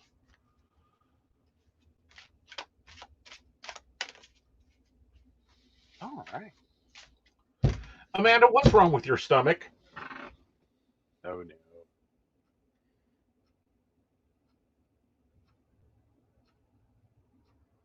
What is driving your stomach crazy? Because it's about ready to aggravate me. I'm about ready to prescribe ice cream every night for you. Did you forget dinner? Do you have ulcers? Like, what is going on?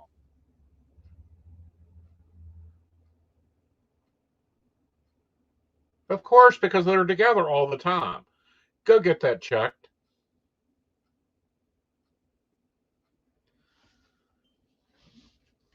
All right. All right. This is why Aeson doesn't do a lot of mediumship. He'll do it when he gets the connection, is because I can't. There's other information that comes along with that. There's a blanket that needs to be looked after. Thank you, Amanda. Yeah, follow your doctor. Go get it checked out. Yeah. He does tend to avoid doing diagnosis, but he will tell you things are like bugging the hell out of him. So, like, go get that. Yeah. Like, I don't think it's just nerves. If it was just nerves, your hands would be shaking too, and that ain't it. No, you need to go get that checked out. I want a complete, total thing over there. Okay? Follow the doctor's orders. Always follow doctor's orders. We've paid enough tax dollars for them to go there. I don't think it's bad. I think it's something maintenance based. But it's enough to annoy me. And it'll annoy you, and you've got a very lot of stress going on here. We got a trial getting ready to come up that's going to be at least 6 months, and then you got 2 more to go through. This isn't a one and done and slap that son of a bitch in jail where he fucking belongs. You need to be taking care of yourself. You need to be taking care. I want doctor's appointments done. I want everything put together before all this happens. well, and I think that's important. Like, just as a general, I would take away from that, if you're going through a major life event, which is what this would qualify as, this is a major life event. It's not one that one would normally list out. Because please make sure you're taking care of your health care, that it's easy to get into those situations and just totally forget about oneself. Like, do it. Like, maybe it will be like, adding like rain to a dark cloud in the middle of a lightning storm, but it is so much better than it turning into something different, Right. like its own dark cloud with lightning. Yep. So good. Yeah. Christina, you will be, but again, both of you need to get your happy little butts off to your doctors, get yourselves checked out, trial, stuff like that. Have a therapist on speed dial in case you need someone to talk to. Have some base plans put together there. All right. And then we have a question from Kathy. I hear Peanut's nails on the floor sometimes, and I hear his bark sometimes also. Right. Sorry, 7/28/62. Kathy's on frequently enough. I forget to read her birthday. Make my lawyers happy. I do not want Brian calling me going, what the hell are you doing on the show? Okay. Yes, you'll be fine through your lawsuit and this crap works out for sure, Amanda. And I think it's interesting. I've got 4 people talking at me. Relax. Everybody, journal. Get out those emotions. Be taking care of yourself as you're going through these stressful situations. One of these nights, we're going to talk stress. We're going to talk how your body handles stress and what it actually does to you and how you get out of it. I don't know. That may be the next night. I don't have a guest, and I feel like throwing on okay, this is how you take care of yourself, because we're not taught that situation. And also, I'm going to throw out Kathy. When's another dog will be moving in here soon, so you need to be cleaning up that floor. All right. Okay, comments, questions. Let's take them all. Let's go from the top and say hello to everybody. Yes, absolutely. We do want to say hello to Kathy and Mika, and I believe we also have Shannon in here. Yep. I'm just judging. It's either Shannon or Brenda. I think it's Shannon. We'll say hi to both of them. We like you guys. Yes. Amanda, thanks for joining us. Chrissy, thanks for joining us. Blue Butterfly, thanks for joining us. Spicy, thanks for joining us. Yeah. Did we get Amanda? Yeah. Yep. So absolutely. All right. Yeah. And Spoiled Fairy, welcome for joining us. Yes. Guys, our normal show is we talk news topics. If you guys are new viewers,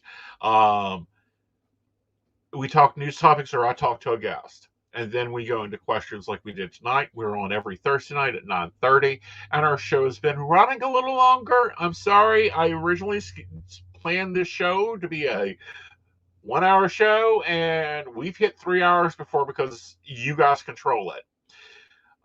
You guys are able to help us. Have you managed to go to the future to produce a show that you take live questions on? Uh-huh. You just said we were on Thursdays. Tuesdays. I'm sitting here going, I would love to know how we're doing this on Thursday. Because I'm impressed at that point. Like, holy fucking shit. Like, do you know, like, Doctor Who has done that, like, future past conversation thing? It's cool as shit. But, like, really? Us? Wow. My goal for this show is to be the replacement for Art Bell, okay? And I will take on any topic. There's very few guests I turn down. I don't always agree with them, as y'all seen tonight. Do I think that it's a bad thing? No, I love that. Well, and there are aspects of it that are, like, that one especially is one that is a big debate within that, like, topic area. That when you're talking about sex work, and especially when you're talking about one-on-one, let's just go ahead and call it personal services. Just for lack of knowledge on my part as to what else to call it, that would be at least appropriate enough, right, for this conversational point.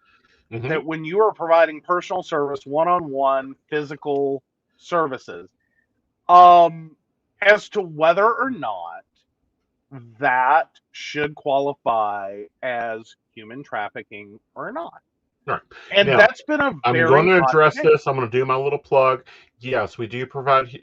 I provide personal services as far as psychic readings and psychic information and stuff. You can go to aesonknight.com, get that all, and you can easily book me. I do phones, I do Zooms, I do a lot of different things there. Thursday is the show that he hasn't told you about yet?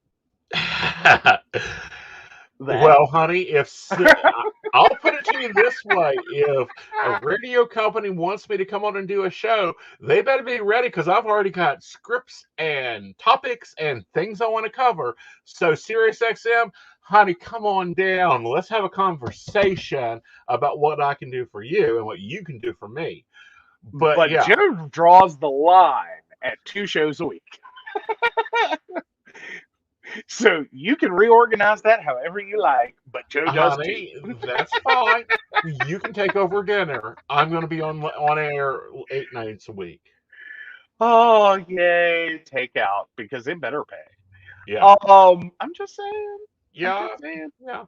But no, you can always reach me at aesonknight.com.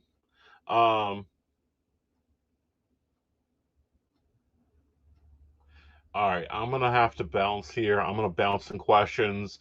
And let's just start with Amanda and take her. And then Blue went in and has a question. I'll take her next. And then pull back together. All right. So Amanda 491980. Will my love be out of lockup soon? Ugh. Here's the thing with your love and lockup. He's got to learn the process. He'll be out soon, but he's not following the process. Okay. Got to get with that process, paperwork, that type of thing. He isn't getting that done. He needs someone to pull it together. All right. Okay. All right. And then Blue Butterfly for 1383, if I remember right. I had to look back up. Will my boyfriend and me be moved into the new house before the fall? Yes, but you got to paint it first. If you don't, you'll be tearing walls down. And my services are not expensive. I do not have expensive services. Now, if you're also talking about him doing a show for SiriusXM, and the reason I said they better be paying is because I will be picking up dinner, and my tastes are expensive. So dollar bills, y'all. Well, you know, our bill was at $75 in 1994, and that's my starting price. So yeah, Blue Butterfly adds on. We were trying to move in before the babies. Absolutely. Paint it first. And yeah, Amanda adds on. Lawyer isn't doing their part. Yeah, but he's got to educate his own self. He has a large library, better than Howard has. Better than Howard University. Go use it.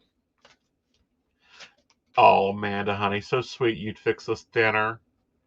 Where are you located at, honey? We'll talk about this. Producing a live show in someone else's house while they cook dinner. Wow. That's a choice. I'm just going, man, do you know how much stuff we have to move, though? Like cameras and computers and ring lights and it's a little bit. All right. Only Ohio. Which part? That prop's getting better. Which? Oh, Braxton County. Wait, am I lost? Oh, Braxton County is where they're at, and we should go to Ohio with them. All right, got it now. I was a little confused there myself. I was like, wait, Braxton County, Ohio? Is there such a place? Because we have a Braxton County in West Virginia. So if you're talking about a different Braxton County, we need to know that because we now think you're in West Virginia. Yeah. So all right. All right. We do have one more question from Kathy. Ready for it? Yep. All right, Kathy, 72862. Do I own my own house before a rental lease signature is required? Yeah, but I want you to plan it. I don't want you buying the first damn thing on the market. Okay, because I want that to be together.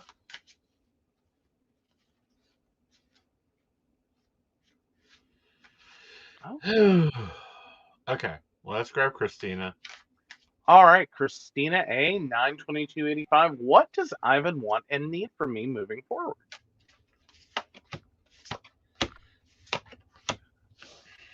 Ooh, we skipped one. I see it now. Yep. Okay, first of all, physical touch. He is a physical touch being. He also needs to feel like he's being heard in making decisions. And he needs a new way to dealing with his stress. So I don't know, get him a gym membership for Valentine's Day. Alrighty, and I'm scrolling back up for date of birth here. It's just like, all right, Christina, February 17th, 82, and now I scroll quickly back to the bottom. Am I connected with my sixth sense? Yes, it needs work.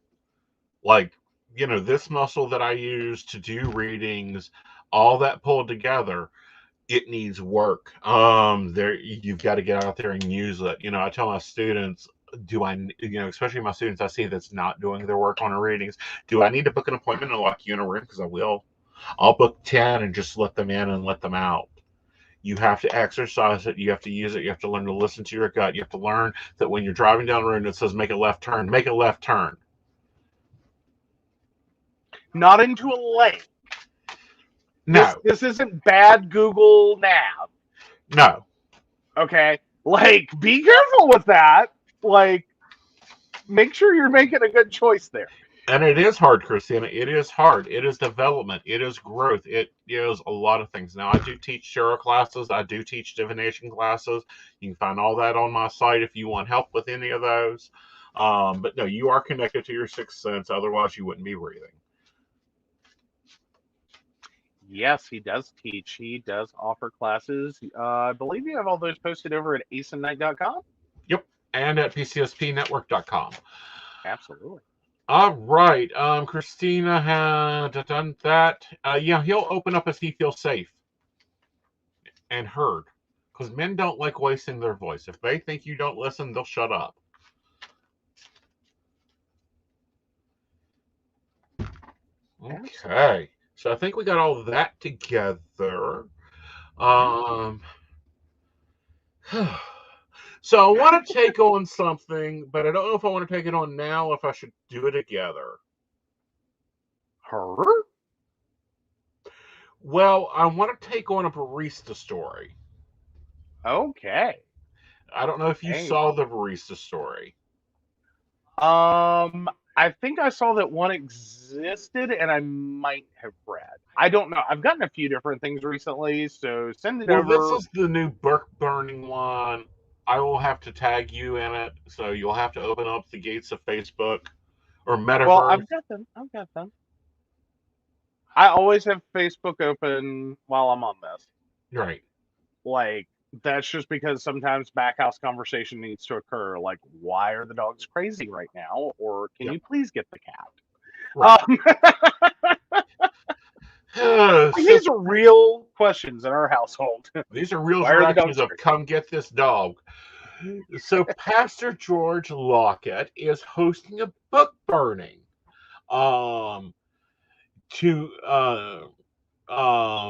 At the end of our Wednesday night messages this week, so that's tomorrow night, guys.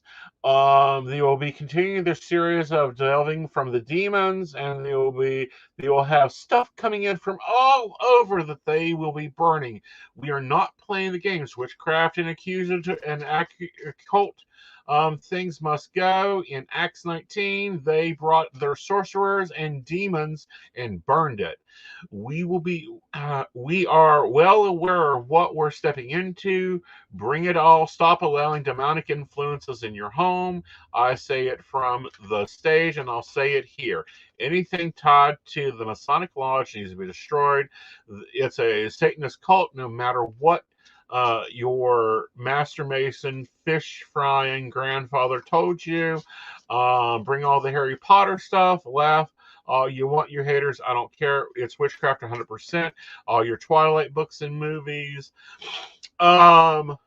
It's a mess of full spells, please. If Olivioso actually worked, I would have used it.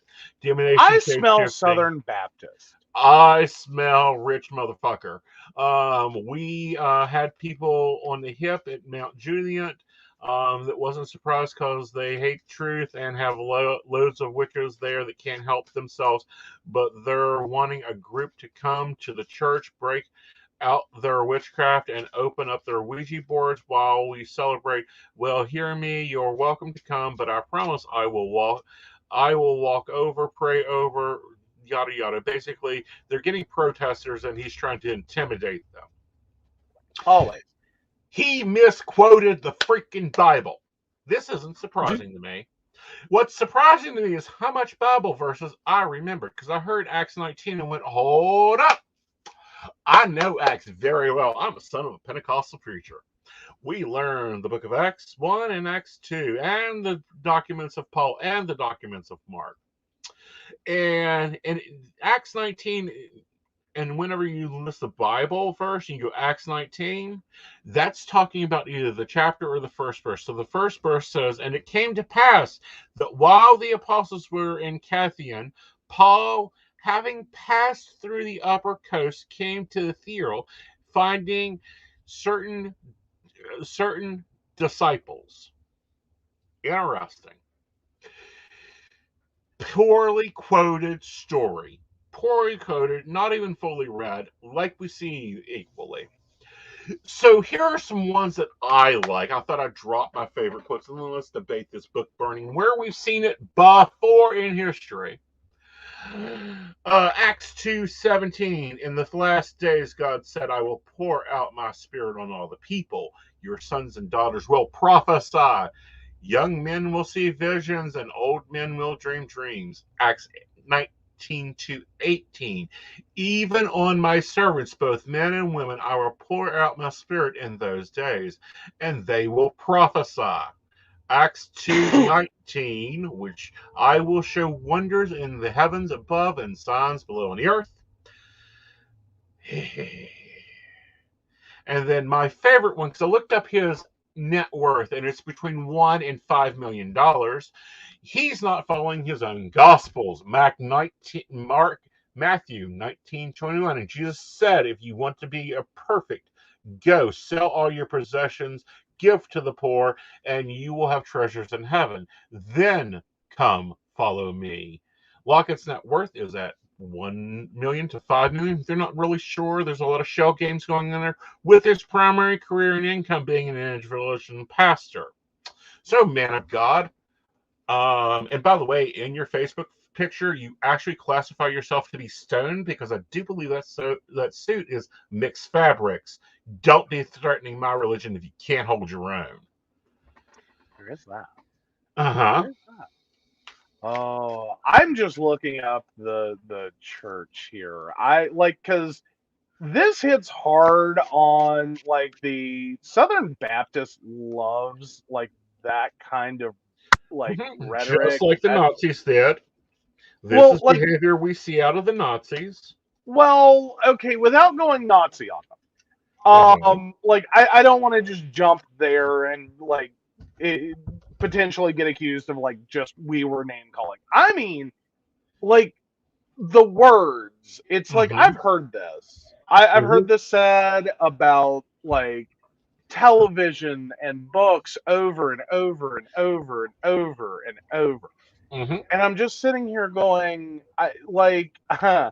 I feel like this, like it's listed as an evangelical church, but I feel like there's a really, like, somehow there's a really strong Southern Baptist, like, tinge in their, like, path of origin. Because it's like, yeah, that's a almost uniquely Baptist thing. Like, now Pentecostal has some of that.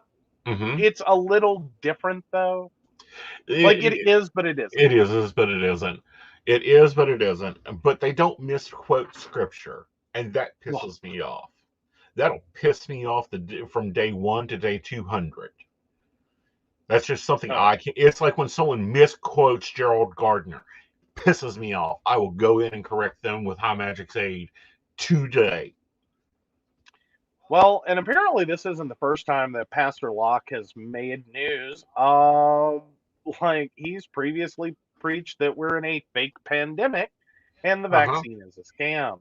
How many of And his followers are dead, and how much did he inherit from them? I want an investigation. The minute he makes a political statement, he needs to be out of the church because he has already broke God's law. Yeah. So yeah, he was one of the religious figures that was tent preaching to get around restrictions. And yes, there have been deaths related to people who have attended those services. So he needs charged with murder and stoned to death. And I'm looking at pictures. These were not socially distanced. This was, well, not really. I mean, it was, but this was one of those, like, we're going to socially distance, but stay in family units. But then the way, like, and it could be the picture. I will say it could be the angle of the picture. But then the rows, like, they're left-right distancing. But they're not even front back distancing. Right. Like there's no way there's 6 feet head to head in that row picture. There's just no way. Right. And they're the reason. These are the reasons we have Omicron. If people had followed guidelines, this virus would have stopped. Now it's looking at becoming instead of a pandemic, we're looking at an epidemic. And that means that it comes around every season, like the flu. Humans haven't learned shit. Yeah, and to add on to what you had just said, though, it's as in these are the people that continue to not socially distance, spread the virus. The continuing spread of the virus lets it mutate, and it becomes a different variant. Right. Just wanted to throw that in there. Like if I'm going to blame someone for something, I want to make sure I'm very clear. Like this is how we get from here to there. Like I'm not just throwing shit at a wall and whatever sticks. Yeah, we actually listen to science. Yeah. So definitely. We're seeing Tennessee banning books. Well, yeah, the book they banished had to do with the Holocaust. Please. Yeah, that was the mouse book, right? Yes. Yeah, I was seeing a little bit of that in my news feed as well. Here's my thing. I've never ever had an appreciation for banning books or for burning books. Right. I don't. I understand if your religion or your belief has an issue with the content, the material, the genre, the whatever. That's fine. You don't read that book. And like whatever you do with your personal copy is whatever you do with your personal copy. Hey, you want to like pay someone $20 and then burn the fucker? That's your choice. Now, as for banning books, I always have a specific malfunction with that. Because it presumes that the content of a written book is like you really got to do a lot to even get me to go, this should be banned from a high school, like or junior high or middle school or elementary or whatever. Like you have to do a lot to get me to a point that I could even see like you're going to remove it from a school setting. And at that, the only thing I can go is it has zero, and I mean zero, educational value whatsoever. There is nothing you could legitimately learn Mm-hmm. from this book.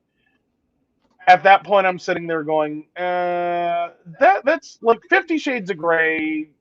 I don't think should be in a middle school, elementary school, whatever. That I could follow. Mm-hmm. High school, I Well, even then. I've got a list. I cannot verify this list, but I'm going to go ahead and give you this list, and let's see which ones we read as children, we've already read, or we already own. If you don't know them, go buy them. A Wrinkle in Time, The Absolute True Diary of a Part-Time Indian, Rolls of Thunder, Hear My Cry, The Handmaid's Nope, Tale, didn't read that. Catchers in the Rye, Of Mice and Actually, Men. oddly didn't read that one. What, Catchers in the Rye? Or Of Mice and Men. I don't know both how. of those. Our reading curriculum was weird. True, you had a really weird reading curriculum. I had a large library card, and nobody bothered to look at what I was reading. The Adventures of Huckleberry Finn, Forever, The Kite Rider, To Kill a Mockingbird, No. The Giver, The Outsider, 13 Reasons Why, the Harry Potter series, George, The Hate You Gave, The Grapes of Wrath, The Color Purple, The Lord of the Flies, 1984, The Song of Solomon, The Call of the Wild, The Lord of the Ring book series, The Bridge to Terabithia, and I Know Why the Caged Bird Sings. Maya Angelou? Maya Angelou? Yeah. Really? Really? Like, damn. Yeah, they're going after them. Don't get me wrong. I'm pissed about 1984 being on the list, but that one's been on a lot of lists for a long time. It does not surprise me. It's still there. Yeah. Because that one is generally, I've heard the argument that it can be very subversive in terms of, and it is. In terms of hi, wake up. Mm-hmm. And understanding the way, and especially corporation, Mm-hmm. have of actually using, words and phrases to mean things that they don't normally mean. Mm-hmm. And it can really kind of get into you, and it's a good age for that to get into you because it helps you see a lot of things. And at least if you're taking it from your own personal perspective of what did I hear and what should I have heard? Right. And there's a lot of people that object to that. No, you're just supposed to hear what you hear, and you're supposed to follow that narrative. And still, I think it's a horrible thing to do to people to say that this book is so bad. Well, I think no, 1984 is added to that list, and the reason it was added to that list was a Trumpian narrative. And that's basically what they tried to play out. I think it's the only book his PR team ever read. To Kill a Mockingbird. I think that's Atlas Shrugged. Yeah. To Kill a Mockingbird. Yeah. Every school child needs to read it. I Know Why the Caged Bird Sings. Every child needs to read that.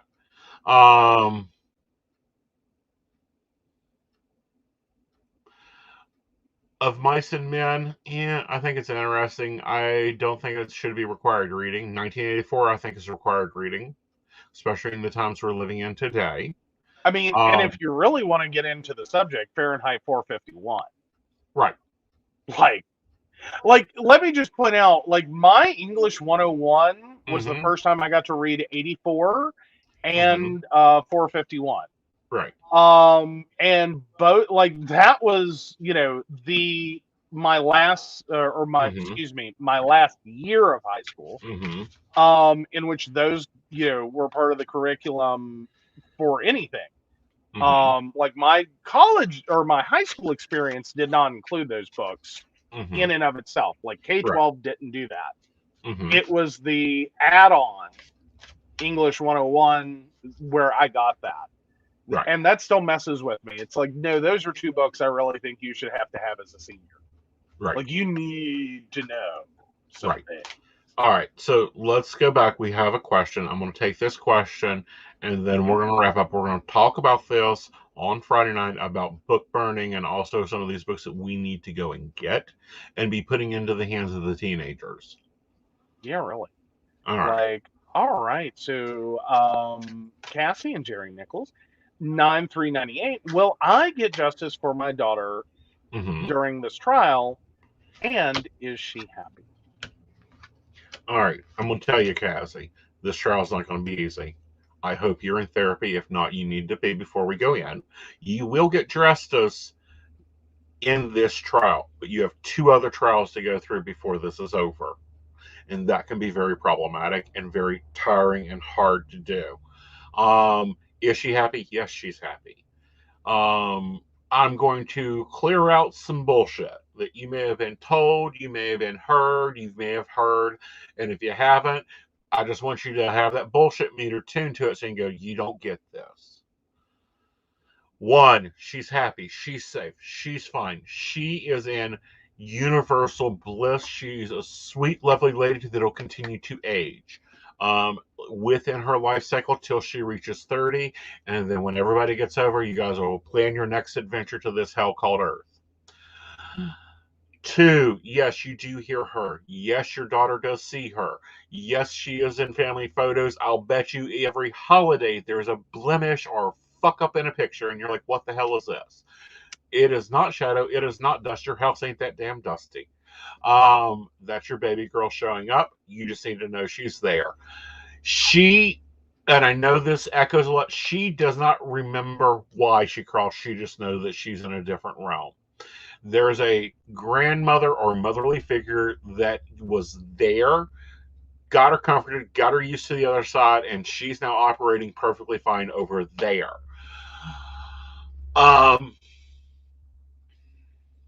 What is it with the shoe? I don't know what it is with this shoe. All I'm seeing is this shoe. And it's a white shoe that isn't for this time period. I don't know. That's flashing at me. The other things I'm going to go into here. You will hear things and be told things that is not things you should know. Process them. Understand this is part of the trial period. This is just bullshit that the defense throws. And how they can have a defense to this act is bullshit. Okay? Because this act is indefensible and he's guilty of sin. And together. Okay? So allow that to sink in. Know that not only will you get through this trial, but your family unit gets through this trial. Make sure that we build some support around this around this unit. Everybody needs a person not involved in the trial, not at the trial, that they have on speed dial that they can talk to. Y'all guys got to go in there and battle strong and just get through it. Let the prosecution do their job. I think that's all I have, other than whatever these shoes are. And I don't know if that's a significator, that's an important thing, or that's something you'll be holding on to. All right. Amanda adds on boots. I don't know how that's being said, but does boot describe what you're talking about, or totally different? I guess they could be considered boots. All right, I'm going to have to give Joe a reference so that he can kind of explain what I'm looking at. Do you remember when we were cleaning out Melmo's house? She had the boots from your dad, and they weren't normal baby shoes. They were a little different. That's what I'm looking at. The corrective shoes that Dad had, that then she had bronze. Because my dad was born with a club foot, which, if you don't know what that is, his big toe touched his heel. So he had to go through a whole process to have his foot realigned. Mm-hmm. It was a total nightmare. Like, you think babies are cranky? Try putting them in a reinforced shoe to hold their foot in a particular position, as well as casts. Like, there were casts before there were shoes. And it was this constant process. It was if you imagine like, Invisalign, but for your foot. Like, just kind of think in that mindset. That's sort of where Dad was. Right. But anyway, that style of older shoes, pre-bronzed, is what I'm looking at. Okay. Okay. You can read commentary. All right. So thank you so much. High five. We are family strong. You rock. Oh my God, you are a blessing. Okay. There we All go. right.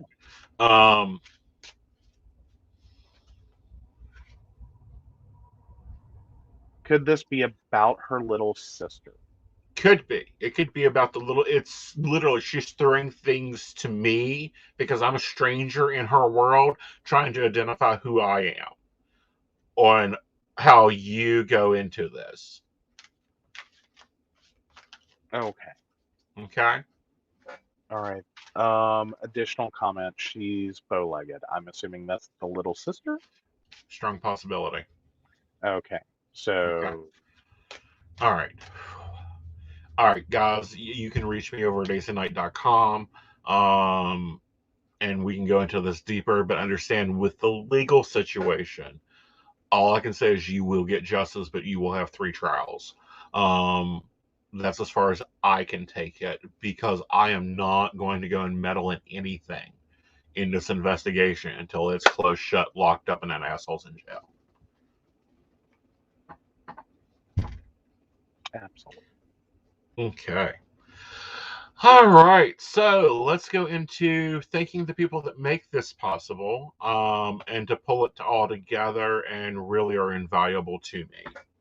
Absolutely. So, of course, we want to thank Beverly Walker, Mika G, Kathy, Mary Winfield, Brenda Bryant, Ashley Gish, Shannon C, Shannon D, Lady Gwendolyn, Charles Shaw, and Dottie the Psychic. If you'd like to learn more about us, the show, or how you too can become one of our baristas and receive all the wonderful benefits that our Patreon sponsors receive, please visit us at PCSPnetwork.com. Yes, and thank you guys for tuning in. I know tonight's subject was not the bright and happy one, but this is the one. These are subjects we need to talk about.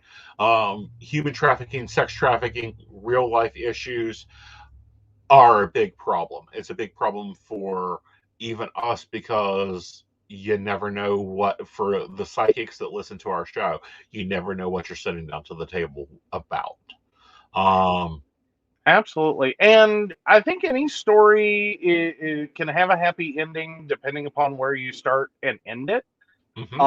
Like that's an old adage about, writing, is that everyone gets a happy ending if you stop the story in a right place. And I think human trafficking is definitely a story that can have a happy ending.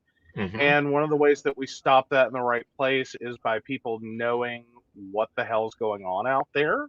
Right. And if you can just, even one person, right, avoids and that I'm situation. going to tell every parent out there, take a moment, form a friendship with your children.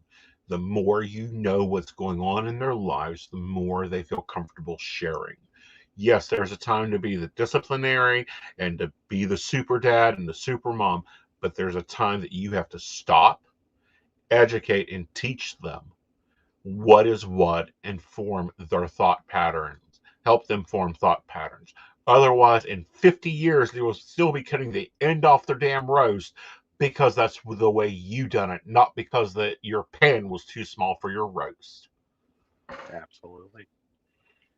All righty. Yeah, very heavy evening. Definitely. Yep. But yeah, it's. She loves you too. All right, guys. We will be back Friday night. We will be talking about a lot of topics. I'm going to warn my new listeners that have just maybe come into the show and think it's all about psychic. No, we cover a lot of stuff. We dig into dirt. We dig into the whatever's out there to be educating and to be sharing information. Mountain Bears is a different vein of show. It is about LGBTQ issues. It is about issues for everybody to be paying attention to. We'll be digging into this bill in Florida and the other legislators that posted and what it could affect.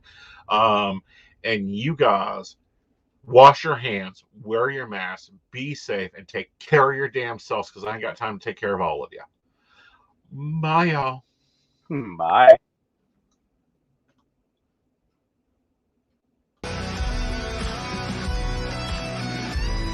There's a calm before the storm. You know what's coming, so be warned. You can't stop.